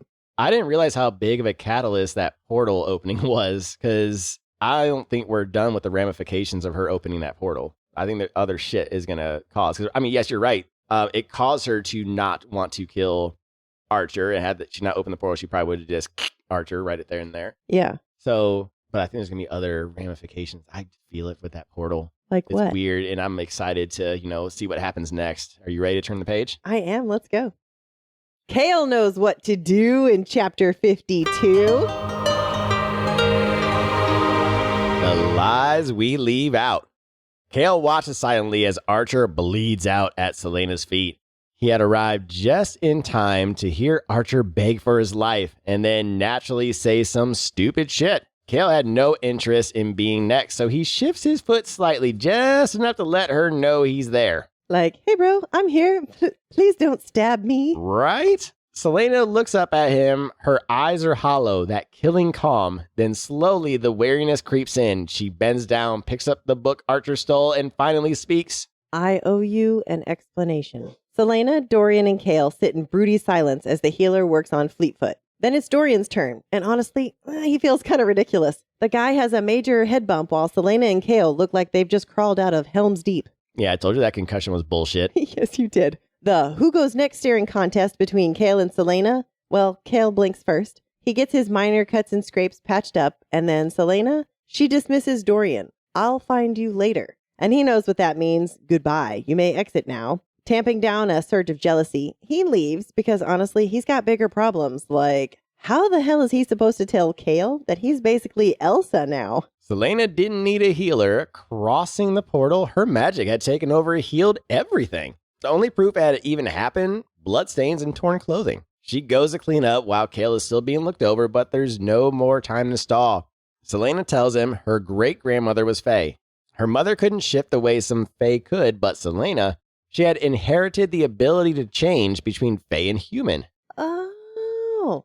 Well, Chaol asks the next obvious question. So when magic stopped 10 years ago, you couldn't shift anymore? And she nods. Then he asks about the shift in the other world, and she tells him there must have been some kind of magic over there that allowed it. And that it was overwhelming. It was awful. She had no control over it. No control over the magic. No control over herself. She was as likely to hurt them as she was to hurt the creature. She is shaking, just admitting to it. And then she drops all of the truths for Chaol. About the tomb. About the passageways. Elena's command to become the champion. About the Ritterak. What she doesn't tell him, though, is about the word keys, the king's plan, or what she suspects about Kaltain and Roland. When she's done, Chaol tries a joke. Normally, I'd say you're insane, but well, I saw it myself. Celaena doesn't laugh. She just reminds him, if anyone knew. Chaol's expression sharpens. I'm not telling anyone. His voice is firm, final. Then she drops the final truth. Archer, he was the one who had Nehemia assassinated, the one who kidnapped Chaol, the one who planted the anonymous threat, all to make Celaena blame Chaol for Nehemia's death, and somehow Archer had still thought he could talk his way out of it. What was this guy, a Bond villain? And even though she knows now that Chaol wasn't responsible, she still can't trust him. Archer won that round. She wants to touch him, to reach for him, but she can't. Not after that night. She whispers an apology for what she did to his face, and Chaol, he just tells her, we both made mistakes. She finally meets his gaze, and somehow he's still looking at her the same way. How? How can he still look at her like that after knowing what she truly is? Because he's in love. And not Faius. Not Faius, apparently. Because Chaol stares at her, then he says it. I don't care what you are, because... But then Celaena cuts him off. She can't do this again. Not now. She has a new mission, the word keys, and she still has to present Archer's body to the king. She picks up Damaris and turns away, heading down the passageway. The moment she's out of sight, the tears start falling.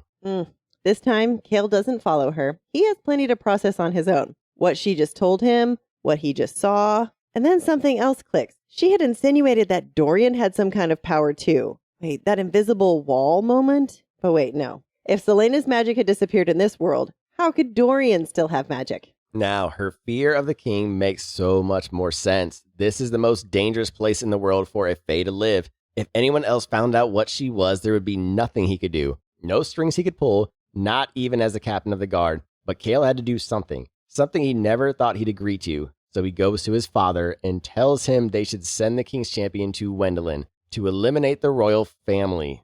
This is some straight up Mad King level screaming right here. It makes perfect sense, though. They've been at war with Wendelin for 2 years. Taking out the king and the prince and snagging their naval defense plans would be a war-winning move. But why is he going to his father with this instead of Dorian? Well, because telling Dorian would also mean telling Dorian what Celaena is, and that he could never do. But he needed political muscle to pull this off, so here he is, making a deal with the devil. In exchange, Chaol offers something he never thought he would.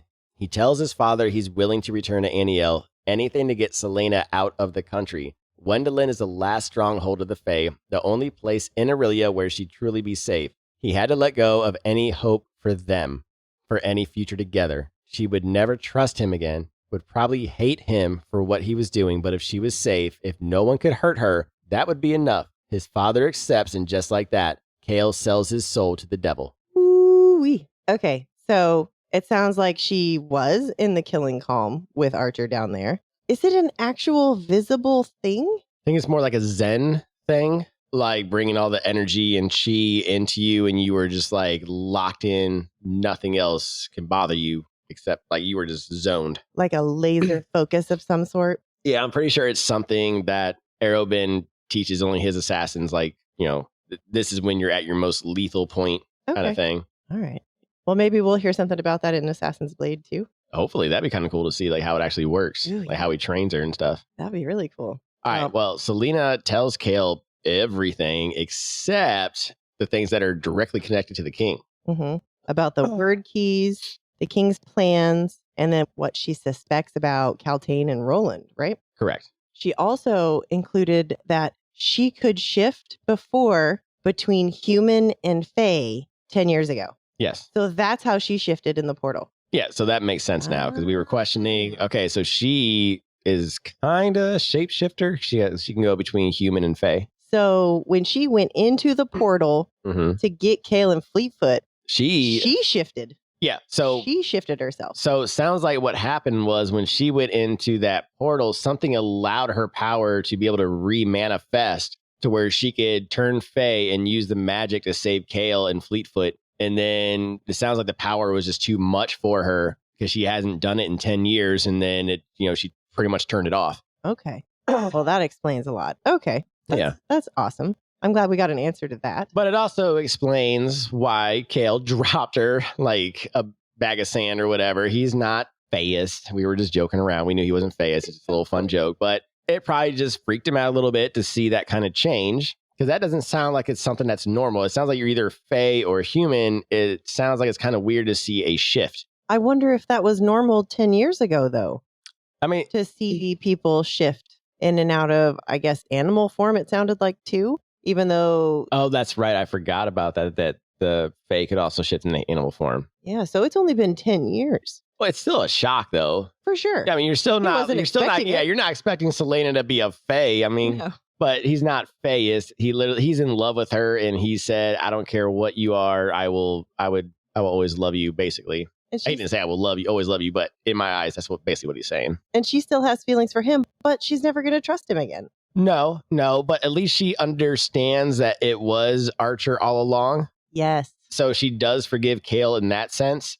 But you're right. She does question if she can ever trust him because of his strong loyalty to the king, which is why she held back that information about the king from Chaol. Yep. She doesn't know where his loyalties still lie. Yeah. Now, speaking of doing things out of love, Chaol decides to come up with a plan to send her to the other continent of Wendelin for her own safety. And he's going to use it as a guise to assassinate the royalty over there. So that's like a fake story that they're going to use to send Celaena over, but he's actually sending her over for safety issues. And unfortunately, he's getting his dad involved to help him. Okay. How do you feel about that? I feel like this is not a great idea. I think she's going to be mad. Yeah, she's definitely going to be pissed. And I don't know if this is the catalyst that everyone talks about when they finally meet back up and she argues, "Why did you send me away? It's for your protection." And stop trying to protect me. Yeah, and everyone's going to start, saying, well, Chamlin and controlling her life and blah, blah, blah, blah, blah, blah, blah, blah, blah. Look, you don't know until you're in his position. He's doing what he thought was best. He knows that the king will murder her the second he finds out she's fake. The king is already questioning because of the word mark that showed up on her forehead that day. That's true. And he said he was going to wait to find out what the hell that was to confirm. So she's living on limited time right now. Yeah. And you mentioned earlier, okay, well, Chaol still could have told Celaena the plan, right? And did you say that earlier? Yeah. But the issue with that is, would Celaena really have gone along with Chaol's plan, do you think? No, because she wants to be here to do the word mark stuff, right? Mm-hmm. She thinks that she's on this hero's mission from Elena. So I don't think she would willingly go. I don't know that he had another choice. But that goes back to communication, because we are now getting on Chaol for not telling her his plan, but we're not getting on Celaena for not telling Chaol about the word keys and why she would want to stay. So I'm wondering if they both just talked and said, "Hey, I want to send you to Wendelin." Well, hold up. I just learned about these word keys. Here's what the king is possibly doing. I understand her trust issues and why she's not doing it, and it sucks. So now we see the issue, right? Yeah. Yeah. We see where the battle is going to probably come in because both think they're doing the right thing. Yeah. Everybody thinks they're doing the right thing for the other person. Even though they're keeping vital information from each other that could probably help each other, right? And this is why communication is important. Exactly. So it's not just Chaol not communicating, it's also Celaena not communicating. But then again, it's because of Chaol. It's, never mind. I feel like the whole red string here, there, it's because of this, because of that. Yeah. Communication. Let's try it, everybody. All right. But the last thing I want to hit on is the deal he did with his father. Yeah. How do you think Celaena is going to feel about that when she finds out, considering she left him her money so this would never happen? So that he would never have to go back to Aniel to do anything for his father or with his father. And it doesn't feel like a throwback in the face or anything, but did he think about that? I don't think he's thinking about himself at all. He's only thinking about keeping her safe. Exactly. And once again, thinking about everybody but himself. And I think this is going to come back to bite him in the ass with Celaena. And the sad part is he's doing this because of her, because he felt like he failed Celaena with Nehemia. So now he's trying to overprotect her now by sending her away and joining up with his father and Aniel, doing the exact opposite of what she wanted him to do. So I can kind of see why when she does come back and finds all this out, where she's going to be pissed. Yeah, I don't see why not. She tried to keep this from happening. Yeah. All right. Well, there's still a lot more to wrap up for this finale. Are you ready to turn the page? I am. Let's go. Sailing across the sea in chapter 53. Gwendolyn or bust. So now it's Dorian's turn to get the big reveal, albeit a more limited version, minus the whole, hey, I'm kind of fey bit. Dorian, in turn, has his own confession. He still can't control his magic. Celaena, ever the problem solver, tells him she might know someone who can help. She's going to introduce him to Mort. Poor Dorian. Poor Dorian. Yes, talking door knocker Mort. Maybe Mort will offer some sage advice. Maybe Mort will just mock him mercilessly. Honestly, it's a gamble. But the moment turns sweet. Dorian tells her he's thankful that she came into his life. And Celaena, of course, starts spiraling, thinking about the world Nehemia had dreamed of, a world that might still be possible with someone like Dorian. And then she wonders, does the king even realize what a threat his own son is? That's a good question. Well, speaking of the king, he is impressed. The plan that Chaol and his father presented is ruthless. He had even brought his father and others as allies. And now a new fondness for the captain is forming. If only Chaol had been his heir instead. A warrior's mind, a strategist's heart. Where was this ruthlessness in Dorian? Dorian, for his part, is barely hiding his surprise. The king is more than happy to send his champion away. He doesn't want her near Dorian anyway. Oh, yeah, because this morning she had walked right in and handed the king Archer's head. Oh, and by the way, he is responsible for Nehemia's assassination. You know, the casual morning chat. The king is completely unbothered and has his champion summoned. Meanwhile, he's musing about Parrington, who's off in Kalakula, dealing with a slave uprising. And how does he keep it quiet from everybody else knowing? Oh, he's just executing the messengers. You know, standard villain protocol. Parrington would love this new turn of events, though. And Parrington would also help him figure out who opened the portal last night. The king had felt the portal open while he was sleeping. That shouldn't be possible. No one he knew except Cain had that kind of power in their blood. Now he's suspicious. Was it the same person who killed Baba? There hadn't been a body, but he had seen flecks of blood on the floor. The king had invited the carnival here to meet with Baba to purchase some of her mirrors and inquire about the Iron Teeth Alliance. But before that meeting could happen, Baba had met her end. Whew! Probably a good thing for Celaena, but not so great that the Alliance might come looking for revenge, and if they did, he would be ready. Out in the shadows of the Farian Gap, he had been breeding new mounts for his gathering armies. And his wyverns? Yeah, they still needed riders. Holy smokes, this is some how to train your dragon, but make it evil energy. Finally, the assassin arrives. The king lets Chaol relay the plan to Celaena. As the details unfold, a wicked grin stretches across her face. The task before her? Brutal, merciless, impossible. And yet, that grin seems to settle the king's worries, even about the word mark that had glowed on her forehead before. It had meant nameless or unnamed, something like anonymous. Nothing to worry about, surely. Then, as if the whole mission wasn't brutal enough, the king suggests it take place on the night of the solstice ball. Celaena's wicked grin returns. Oh, what a show it will be, the king declares it done. She'll leave tomorrow, but wait, Dorian interjects. She needs time to study, but it's a 2-week journey by sea, so try again. Celaena simply bows her head.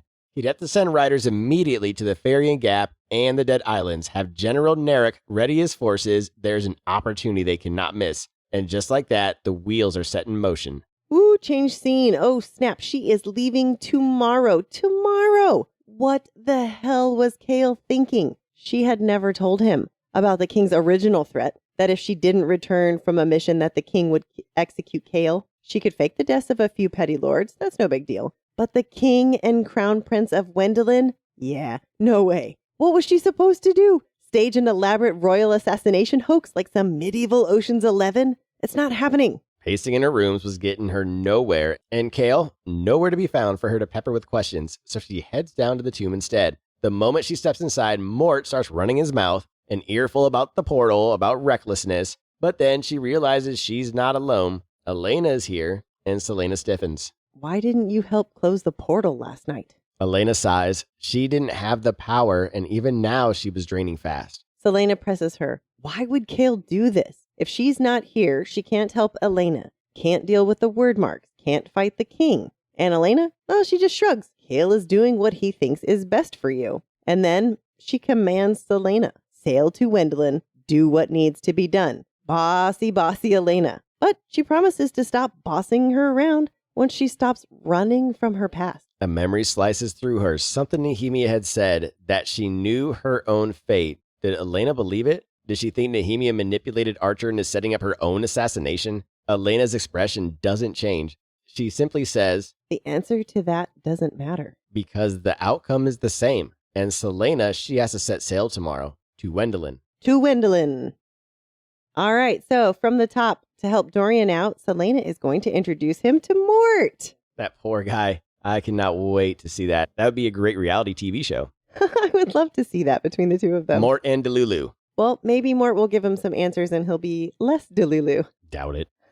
We got to talk. Any hoo-hoo. Yeah, any hoo-hoo. We have to talk about the fact that the king actually felt the portal open. Yep. I knew that there's going to be ramifications for that fucking portal that she opened to talk to Nehemia. There's going to be more than just what happened. He felt it. So is he just like all power? Does all of the word mark flow through him? Is he the word? I mean, I'm sure after however many years he's been, is he the word? He's not the bird.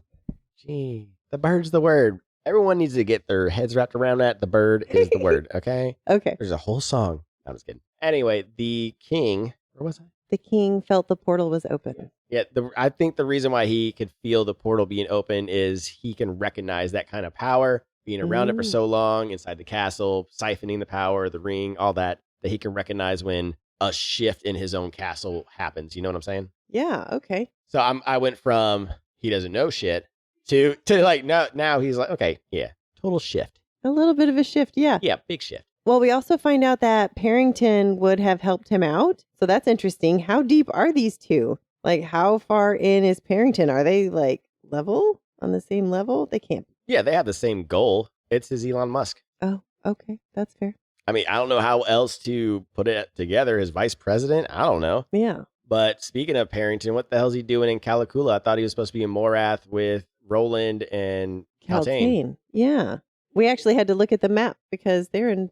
Yeah, that's all the way down in Elway. But it did say that he would kill any messenger that would send out word. So that's probably why we didn't know, because no word got out that that's where he was heading. Yeah, because everybody thought he was going to Morath. Oh. Yes. Well, that's because the Calicula uprising just happened with Nehemia's death. Mm-hmm. Ooh. I mean, that's fair. So it sounds like the king likes the plan to send her over to Wendelin and murder the royals during the solstice festival or whatever. But it sounds like he also has plans of his own, because he's in the Farian Gap, has a whole army building. He's breeding wyverns, it sounds like. Some kind of weapons or beasties or something for, he needs riders for his wyverns. Well, this is our first hear of wyverns. Yeah, he's calling them, he's forging weapons in secret. I mean, that could be wyverns. Wyverns, I guess, could be considered weapons. Well, it makes sense because that's their crest. That's the Yeah. Outer Land crest is the wyvern. I didn't know that it was a real creature in this world. I just thought it was just their crest. I didn't know. So we're going to get wyverns now. Yeah, that's cool. I'm cool with that. I like dragonish looking things because they're not full dragon. They're wyverns, remember? And the last part of that scene was he looked up and found what the word mark said. And it says either anonymous or nameless, but it's somewhere along that line. So I have a tinfoil hat theory that, once Arobin found her, someone put that spell on her because it says nameless. So it protects her from people realizing that she's Aelin, I think. So it's like a ward, like a protection spell. Because if you and I watched Agatha all along. Yeah. And if you remember the teenager, that's what they called him. He had the same spell. Like he couldn't say who he was. He was protected from that. So I'm wondering if this is the same situation to where it protected everybody from who has seen it. Like, because the king has to know, like, Aelin's not dead. He's not stupid. That Aelin's out there somewhere, but it protects him from realizing that she is Aelin. You think so? You think he knows that Aelin is out there somewhere? We just realized that the king's not a dumbass, so I would think that he would remember her being dead unless he didn't do it himself. And because remember, there was like the hooves. Am I saying that right? Hooves? Yeah. That were chasing her in the dream. Yeah. Was that to confirm the king, or was it just a shadowy figure? A shadowy figure. Could still be the king that did it himself. It could have been him. It could have been a demon. It could, and the demon could have lied and said, yeah, the child's dead. Yeah. And he probably believed. But if it was him himself, he would have remembered, and that's why you have to do the spell to protect her. Okay. I could see both sides of that. I'll be interested to see who put that there, if someone put that there. That's just a wild I like it, though. Theory thing. I like it. That's different. Okay. What else we got? Yeah. How the hell is she supposed to fake their deaths? Ocean's 11 style? Might be not. That's true. I mean, they're a royal family. That's going to be a lot harder. Well, she's just trying to figure out what the hell Chaol wants to send her over there for. But it sounds like when she heads down to the tomb to like cool off, she runs into Celaena. And Celaena says, look, just trust it. He's just there to protect you. He's just trying to protect you the only way he knows how. And this is the way he knows how. Yep.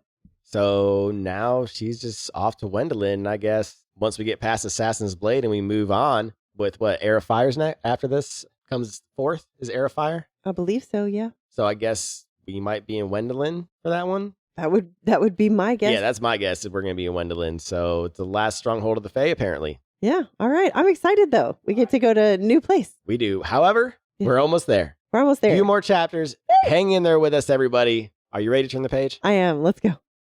Closing the door on chapter 54. The only oath that matters.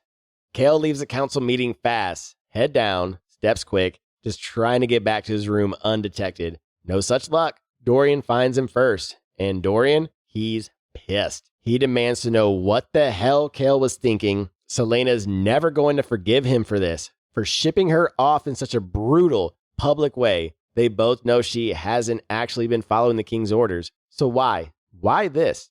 Chaol stays steady, says Celaena's dangerous, that she needs to be out of the castle for a while, but it's a lie, a deliberate, bitter lie, and Chaol knows it. And Dorian knows it. He stares Chaol down, says if Chaol thinks she's coming back from this, he's delusional. This isn't just some small betrayal. This isn't something that can be explained away later. Chaol just sent her away forever. And for what? To protect her or to protect himself? But Chaol just doubles down, says he doesn't need her forgiveness, says he can't risk her emotions summoning creatures into the castle again. Each lie cuts. Each lie is exactly what he wants because he needs Dorian to be angry, needs Dorian to want him gone, needs that final push to make leaving easier. And so this ends like it always does. Dorian's voice is low, sharp. If anything happens to her, Chaol fires back with the same threat because even now, even after everything, she is still the only thing that matters. And right now, Chaol is pulling a full-on Batman, pushing away the people who care about him just to make himself suffer. Ugh.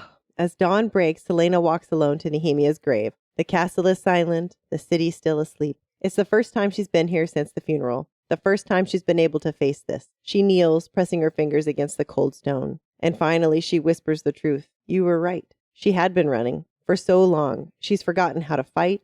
For so long, she's let fear win, but not anymore. She promises she will stop the king. She will free Elwë, and she will see Nehemia's father's crown restored. And to seal the promise, she presses the dagger to her palm. The blade bites into her skin, blood dripping onto the soil. A blood oath. No other oaths, no other contracts, no other obligations, just this. The one true vow, the only one that matters now. She closes her eyes, voice steady, unwavering. Never forgive, never forget. And now she is ready. Ooh-wee. All right, back from the top.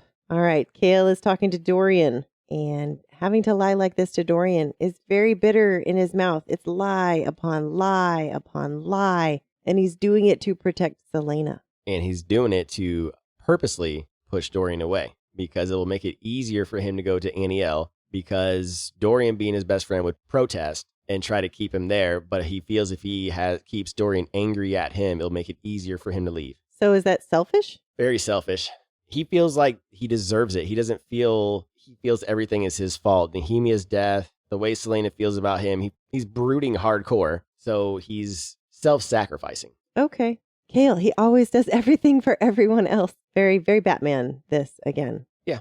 Yep. But again, people are writing him off. So we'll see what happens later on. Yeah, this must be something crazy that happens later. He's going to have to do something really bad. What do you do later? He must do something. Yeah. We'll get to that later, I guess. Yeah. So moving on to the next scene. So I think the quote that you said at the end, the never forgive, never forget, isn't that like a famous quote from the series that a lot of people have on tattooed and stuff like that on their bookmarks? I have seen it a lot. Yeah. Yeah. So that's a big one. So never forgive, never forget. We'll definitely keep that one written down for important quotes. Heck yeah. Well, she has officially accepted a real quest. Woo! Congratulations. Hey, listen. It only took to book 3, 4. Well, it's also a blood oath. So, like, she's not even messing around. She's like, I'm not on a quest. Now I'm on a real quest. Oh, yeah. Yeah, these blood oaths back in those days mean everything. So she is ready to go. She is ready to fight, and we are ready to turn the page. I'm also ready to turn the page. Let's go. No kiss, no hug, not even a high five in chapter 55. The weight of farewells. Dorian shows up with books in his arms. What else is new? Classic Dorian, right? Like, sure, that's totally where they belong, right? In her bedroom as she's packing to leave for Wendelin. And he's worried about her. He can't help it. She's off to face whatever the hell is waiting for her, and he's genuinely concerned that she won't have anyone looking out for her on that side. Which, come on, of course he's worried. He's not just going to be able to forget about her. He's going to be waking up every day wondering if she's okay, and that's heavy. Then there's the awkwardness of him trying to leave without saying goodbye, which is so Dorian. He's lying about a council meeting just to avoid seeing Chaol because, let's face it, he's not ready to face that kind of tension. Hard pass for me too. And as much as he doesn't want to admit it, I think we all know Dorian's really not okay with this. He's trying to keep it cool, but you can actually tell it's eating him up. And of course, she asks him to look after Fleetfoot as if that's going to make everything okay. But it's sweet. He agrees because deep down, Dorian is still trying to stay connected to her. That's his way of holding on to their bond, even if she's leaving. And then we get that awkward moment. He wants to give her a hug, but he doesn't. The hesitation is real, the classic do I not moment. He's all torn up inside and it's obvious. But Celaena, she's already thanking him for everything. The friendship, the understanding, for not treating her like everyone else. That's the big thing. He's always had her back. And then she drops the bomb. I'll come back for you. And suddenly, this whole thing feels less like a goodbye and more like Captain America walking off before the final battle, promising Bucky he'll be back. Is it a real promise or just something to ease the tension? It's hard to tell, but one thing's for sure, she's not done with him yet. The scene shifts to the crowded docks where the hustle and bustle of loading and unloading ships fills the air. Celaena stands before the ship that will take her on the first leg of her journey. After that, she'll board a second ship, escaping Otterland's empire as a refugee. But she's standing there, all alone in her thoughts. She didn't want to see Chaol. She couldn't say goodbye to him. There were too many unanswered questions, too little time. And let's not forget, he totally set her up. So I can't really blame her for avoiding that conversation. 5-minute warning! Celaena steps forward and then, wait, Chaol's voice. She freezes, doesn't turn, doesn't move, even as he walks up to her. He tries to explain, but then she cuts him off. I have to return here. Listen, I've only got 5 minutes. Listen, Linda, listen. And here we go. Celaena lays it all out now. The word keys, the word gate, Baba Yellow Legs, the papers hidden in the tomb, and the riddle that's been eating at her for so long. She tells Chaol that the king has at least one of the keys, and honestly, things just went from complicated to insane. She's not holding anything back now. And then she drops the bomb about Kaltain and Roland, like they might be wrapped up in some bigger, deadlier plan too. And then just when you think it can't get any more intense, she takes off the Eye of Elena and hands it to Chaol and tells him never take this off. She tells him everything,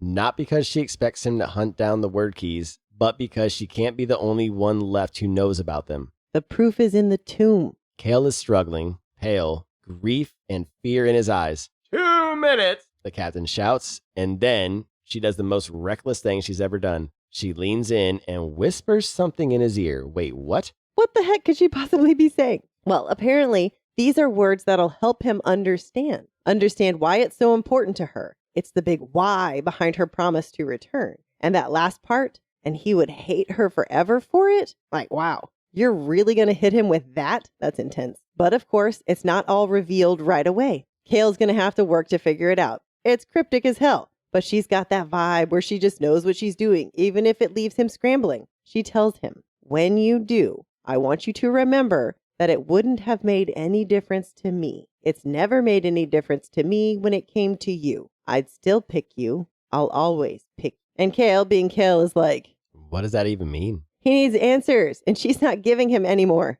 Chaol steps toward her. I love you. I'm sorry. Oof. How do you even process that? She somehow finds the strength to step onto the gangplank, finds a spot at the railing, and sets down her sack. She looks down at the dock. Chaol is still standing where she left him. She doesn't take her eyes off that spot even as the glass castle fades into the distance. Only when her eyelids droop, exhaustion pulling her under, does she stop staring. Then she turns her back to Otterland and faces Gwendolyn. I totally cried at that part. I just didn't write that in there. Shocking. In the Cried. notes. Shocking. Hey, Shocking. listen. I don't think anyone else is shocked here. I think I cried at several other parts. I think I cried at I'll come back for you. What does that mean, though? That's a good She's question. She's going to come back for Dorian? So I don't think it's romantically. What do you think? No, I don't think it's romantically. I think maybe to save him from his father because she knows how bad he is. That's what I'm thinking. Because she did, the part where I thought you were going to cry because you almost cried during our read-through, where she says, I'd still pick you. I'll always pick you. It's Chaol that she's still in love with. Yeah, it's definitely still Chaol that she's still in love with. And it's proof by the fact that she is now, bombing him with now everything, the whole truth, and giving him the Eye of Elena. So that is just proving that she will always pick him. But what does it mean when you find this out? Find what out? When you find out whatever it is, this cryptic shit I'm telling you, when you find this out, just know that I would always pick you? Is that what she's saying? How about what she whispered in his ear? Yeah. That's a good question. What did she whisper? Well, she's saying when you understand what I've just whispered at you, this cryptic shit that when you puzzle this out. Well, maybe she just whispered sweet nothings and he's just not good at comprehending sweet nothings. No, that's not. Just like when I whisper sweet nothings in your ear. That is not. You don't think it was sweet nothings? Those are very sweet nothings. I'm going to go with sweet nothings because I don't know what the hell she said. I don't know what she said either. But it was something for his eyes to pop, so it could be sweet nothings. What is a sweet nothing? I don't know. Something that doesn't mean anything, but it's still very sweet. What? I don't know. It's a compliment. A sweet nothing, right? What is a sweet nothing? It's one of those soft romantic or sometimes just flirty little things people whisper to each other like, you're the best thing that ever happened to me, or I could get lost in your eyes forever. Basically, it's verbal frosting. Ooh, I like that. Verbal frosting. I'm going to use that for now. Ooh. Good job, ChatGPT. Verbal frosting. You do that to me all the time. Verbal frosting? You do. That's so sweet. So she was whispering verbal frosting in his ear. I don't think that's what she was whispering in his ear. Why would he say, what does that mean? Because he's an idiot. I don't know. You're so mean. I know. I love my Chaol. I love my Chaol. I will always protect Chaol. And she loves her Chaol. And that's why he gets the Eye of Elena, because she could have told Dorian. She could have, but she chose Chaol. No, she chose Chaol, told him everything so that someone else would know. And that's what I mean by the trust now, because his loyalty was the biggest issue, the loyalty to the king. We know Dorian doesn't have fucking loyalty to the king. So that's why I wonder why she chose Chaol. I think she trusts him even after the death of Nehemia. So everybody leave Chaol alone. Leave him alone. Poor Chaol. God. All right. Get off of him. Honey, are you going to be okay? No. Poor Chaol. Okay. Are you ready to turn the page? Oh, shit. We still got one more, right? What? Yeah, we do. Oh, my God. We got one more chapter. Yes. It goes We're so almost by at so the end. fast. I Goes by know. so fast. We're almost there. Oh, my God. Okay, here we go. You ready? Yep. Let's do Last this. chapter. Let's do this. We're not Hicks in chapter 56. Ancestry.com results. What the hell did those words mean? Not the title of the chapter, but the words that were spoken to Chaol about what she had whispered to him. A date, no year, just a month and a day. It had already passed weeks ago. The day Celaena had taken that day trip. The day she had snapped at Endovier. The day her parents had died. Oh, okay. So she'll spill all the word mark drama, the ancient magic secrets, and underground tunnel lore without hesitation. But this she had to go full cryptic mode on. Just a date. No explanation, no context, just vibes. Ma'am, this is not helpful. I feel like verbal frosting would be more helpful. Yes, it would. And Chaol, my dear oblivious disaster, is over here like, what could possibly be more important than knowing the king is evil? Babe, look around. The king's little murder tour, Parrington's whole possessed by darkness situation, his literal black eyes, you saw it. This is not new information. We have known. But sure, let's have an existential crisis about it now instead. The real question, though, what exactly is Chaol supposed to do about all of this from Anielle? Is he going to send a strongly worded letter, stage a dramatic exit? Because right now it's giving trapped and panicking. Could he get out of this? He hadn't said when he would go back to Anielle. First stop, Celaena's room. Nothing on her desk about that date. He's about to call it quits when he spots the books in the shadows, genealogies, and royal chronicles. Well, these were new. They hadn't been here the other night. Now, you'd think this man would take a second and breathe, but nope. He's flipping pages, scanning dates, looking for something. And at first, nothing. But then he hits the chronicle from 10 years ago. And this one is thicker than all the others because, everything went to hell that year. He flips, and bam. Quote, this morning, King Orlan Galathinius, his nephew and heir, Ro Galathinius, and Ro's wife, Evelyn, were found assassinated. Orlan was murdered in his bed at the royal palace in Orith, and Ro and Evelyn were found dead in their beds at their country estate along the river Florin. There was no word yet about the fate of Ro and Evelyn's daughter, Aelin.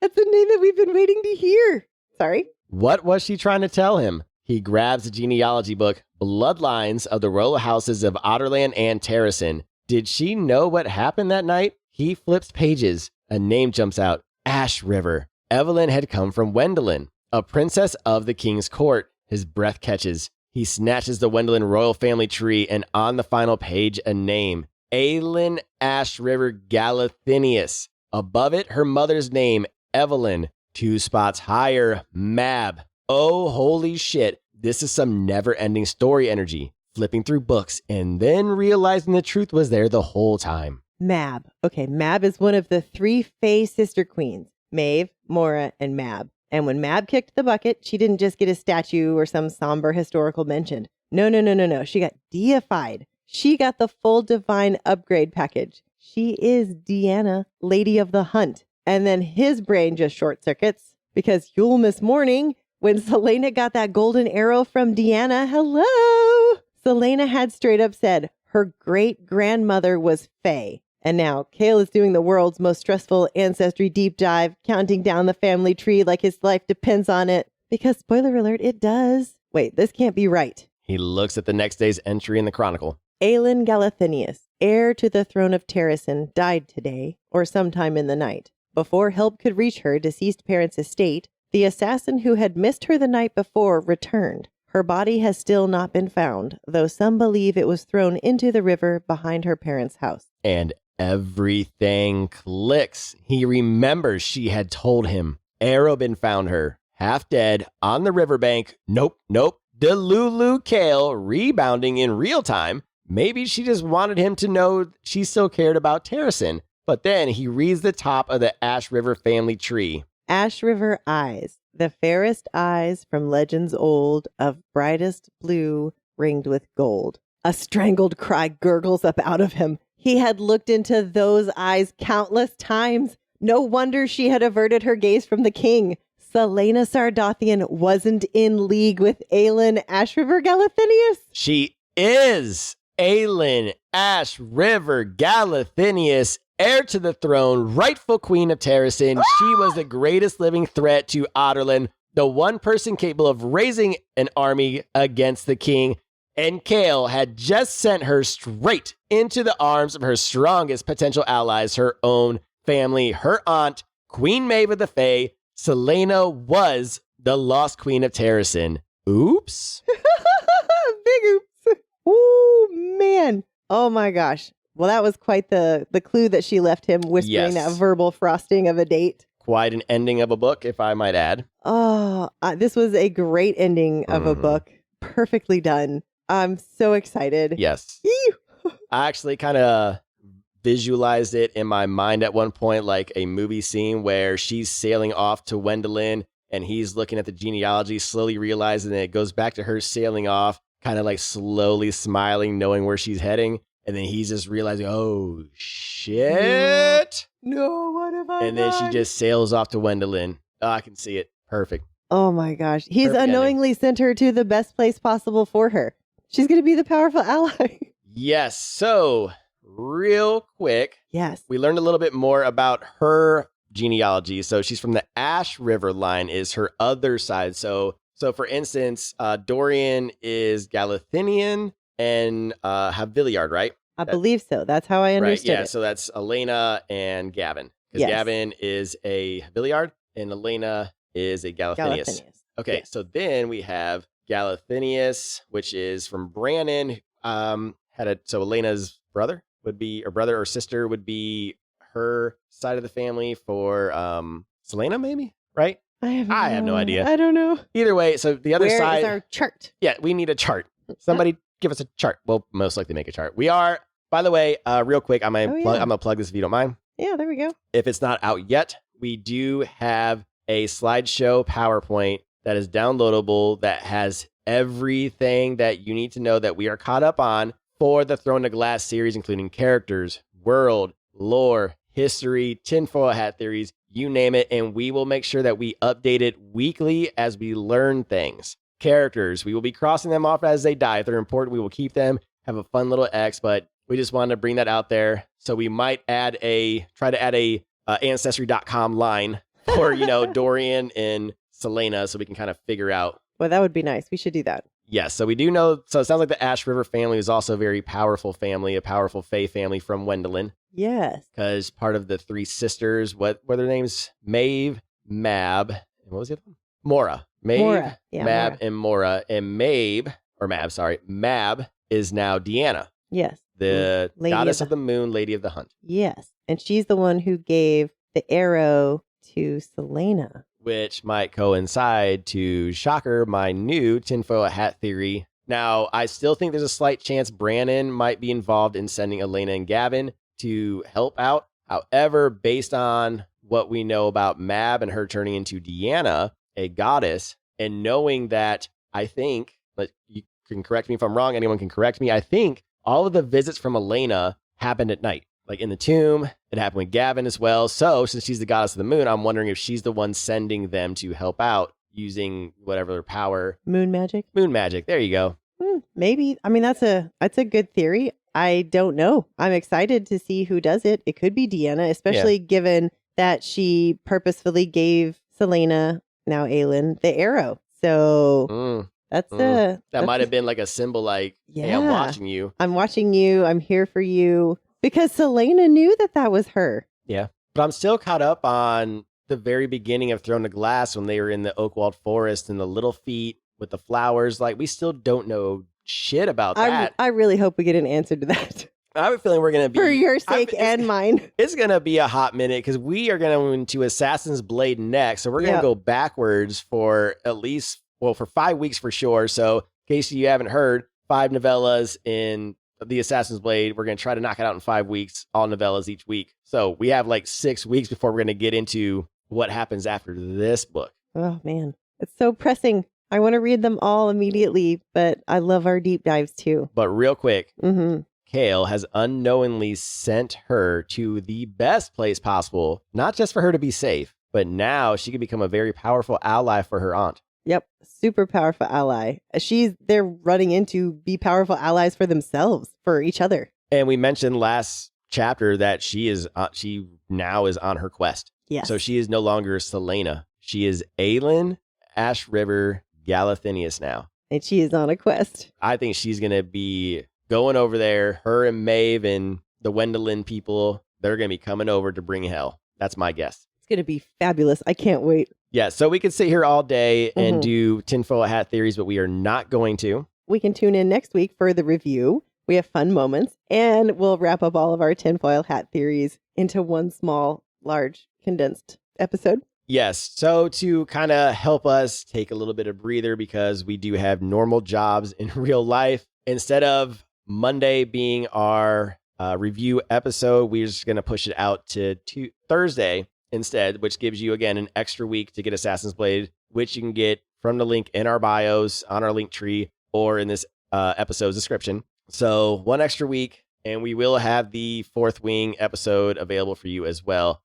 Super excited about the Fourth Wing episode also. Oh, so am I. So, all right. Are you ready to do our last He Said, She Said for Crown of Midnight? I believe so. I think I am actually ready. Do you have your hard and easy ones correct this time? Yes. We will find out. I'm so confident. Stay tuned to find out. All right, folks, it's time for He Said, She Said, the game where we test each other's knowledge of this week's chapters by guessing who said what. Or more accurately, it's the game where I win because Scott either overthinks it or totally blanks out. Excuse me? I'm just giving you the illusion of superiority. It's called strategery. Is that what we're calling it? Anyway, we've each picked 3 quotes, and the other person has to guess who said them. 30 seconds, no hints, no lifelines, maybe some multiple choice if he begs. And apparently no mercy either. Let's get to it before Genevieve starts drafting her victory speech. And we are back with another game of He Said, She Said, the last one for Crown of Midnight. And let's see if Genevieve finally has it right with her easy and medium and hard choices. I really thought I did, and then I just looked at them again. Oh, Lord. How do I keep messing this up? Lord help us. Okay. Did you do this to me? How would I do anything to you? I don't know. You made your choices, and you will live with them, just like marrying me. You will live with that choice. No, we did have one person sign up to be your editor, proofreader, and that is Bree. Oh, thank goodness. Bree. Of course, Bree will definitely handle that for us. Thank you. I'm going to need that. We'll see if you do need it or not. We'll see what happens. So you ready to get into it? Yes. I've got this easy one. Like, nailed this easy one. Are you sure? Yes, 100%. I nailed this easy one. Okay, go ahead. Your Majesty summoned me. Wait, what? Your Majesty summoned me. Your Majesty summoned me? Yeah. Your Majesty. Are you serious? Who was summoned? And who did the summoning? Who's a majesty? Okay, the king, yes, did the summoning, but a lot of people could be summoned. But in these chapters, who was summoned? Could be Chaol, could be Dorian, but most likely Celaena. Yeah. Okay, so Celaena to the king? Yeah. Okay, so you're getting there. You're getting there.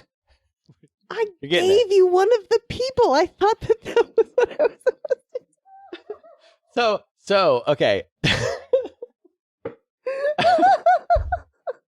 We're getting there. We're halfway there. So usually with the easy one, you kind of want to connect the dots with both people easily. So you want to be like, for sure, this person said it to this person. Your Majesty summoned me, the assassin. Is that what she needed I mean, had he said the assassin, then yeah, that would constitute as an easy one. Oh my god. So again, for context, what you did was kind of like a medium one. Oh man. Okay. Okay. Then you do an easy one. Okay, you ready? Yeah.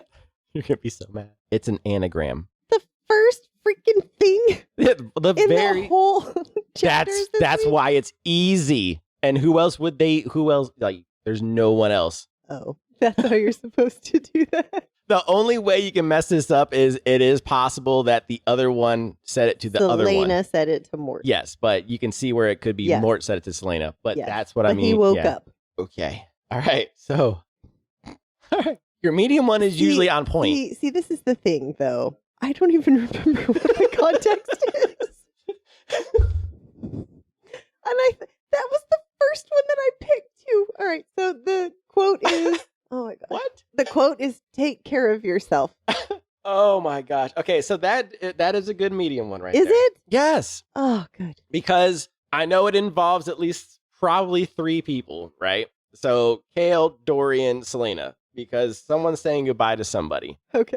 And Naomi is dead. I mean, she could say that, but she said something a little bit more Poignant. Yeah, there you go. Take care of yourself. Yes. I'm So this is, I gave you like a 50-50, right? Yeah. No. You're always on point with your medium ones for some reason. You're really, you're like damn good at your medium ones.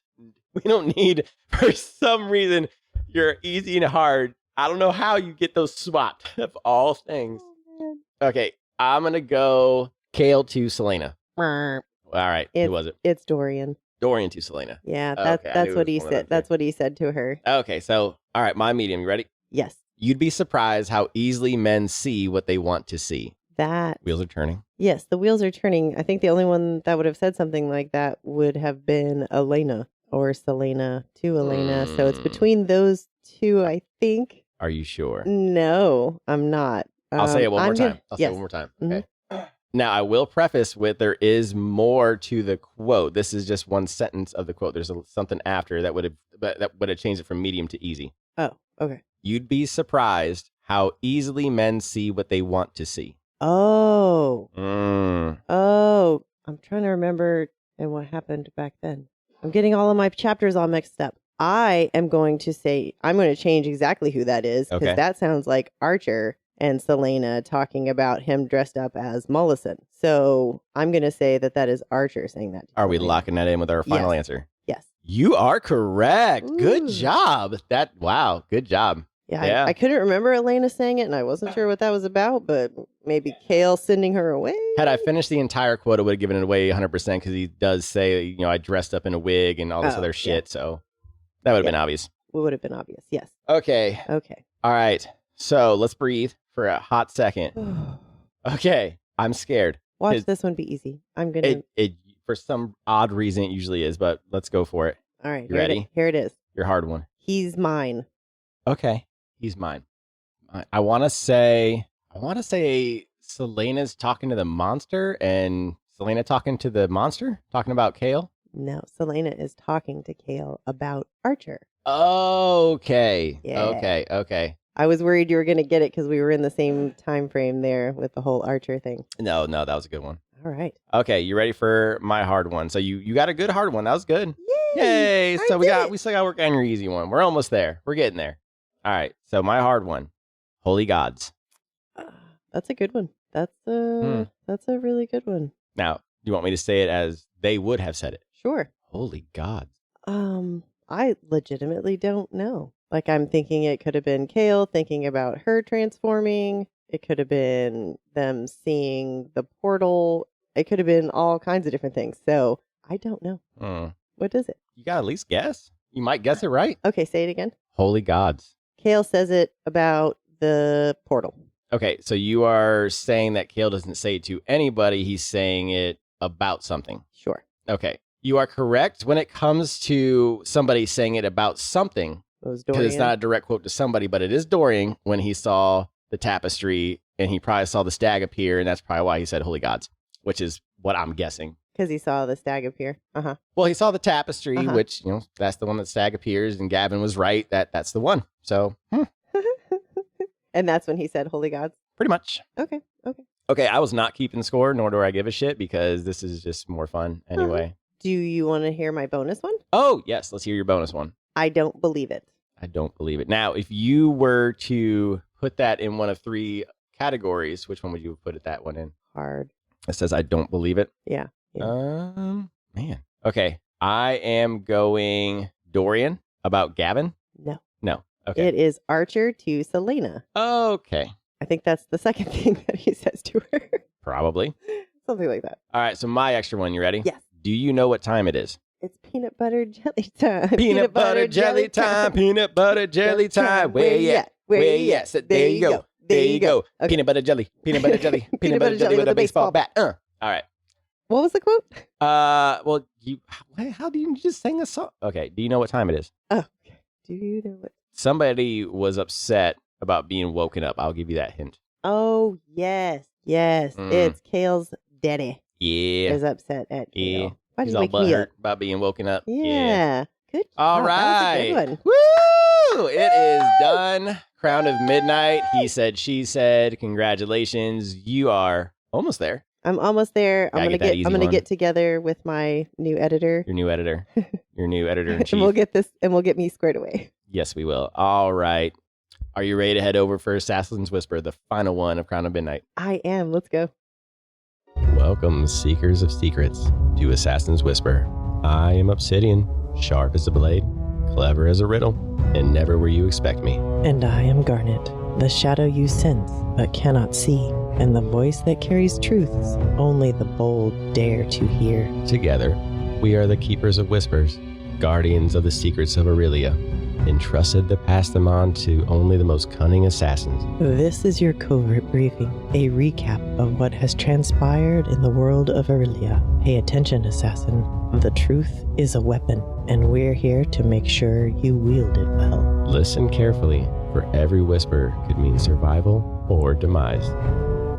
Welcome back, my deadly darlings. The whispers have been screaming for this one, and who am I to deny them? A door was opened, one that should have stayed closed, and from the darkness, something wrong slithered free.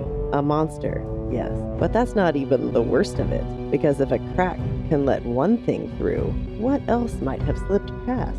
Ah, but let's not get ahead of ourselves. There was still a battle to fight, a beast to slay, and a captain of the guard with some interesting priorities. Because when the portal yawned open, when chaos reigned, what did Chaol Westfall do? He threw himself straight into the unknown to save a dog. A very good dog, sure, but let's be honest here, my darlings. We are all Team Chaol for this one. Would Dorian have done it? Would Celaena? We don't know, and we don't have to, because Chaol did.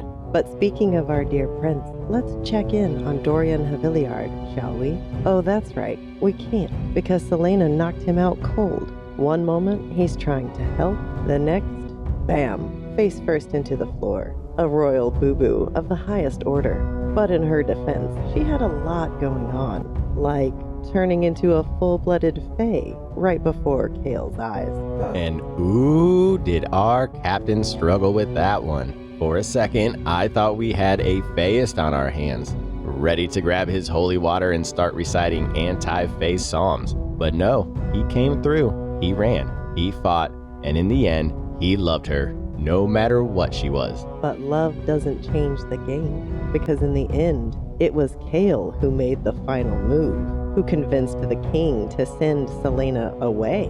Not to the gallows, not to the dungeons, but to Wendlin. A desperate bid to save her life, to get her far from the king's grasp. Only one problem. He didn't send her into exile. He sent her home, to her blood, to her throne, to her destiny. Because Celaena Sardothian, she was never just an assassin, never just a girl with a blade and a sharp tongue. She is Aelin, Ash River, Galathinius, and now she embraces who she is.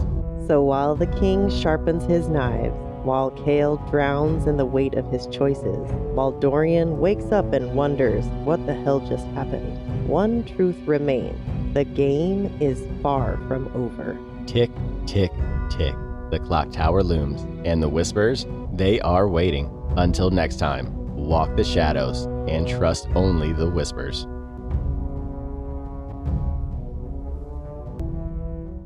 Thanks for joining us for this episode of Booked for Two. Don't forget to subscribe and leave a review to help other book lovers find the show. Follow us on socials at Booked for Two Podcast for behind-the-scenes content, updates, and sneak peeks. We'll also post next week's chapters every Sunday, so you can read along. Join us for our live Q&A every Wednesday at 8 p.m. Central on YouTube and TikTok. This week's question, which book character would be the absolute worst person to go on a road trip with? And mark your calendars. Next Thursday is the Crown of Midnight finale review and tinfoil hat theories episode. Plus, we've got a special Fourth Wing, spoiler-free and spoiler episode dropping Monday, March 31st, because we finally joined the Empyrean. And finally, don't forget to grab your stickers and bookmarks at bookedfor2.com. Until next time, keep turning the page.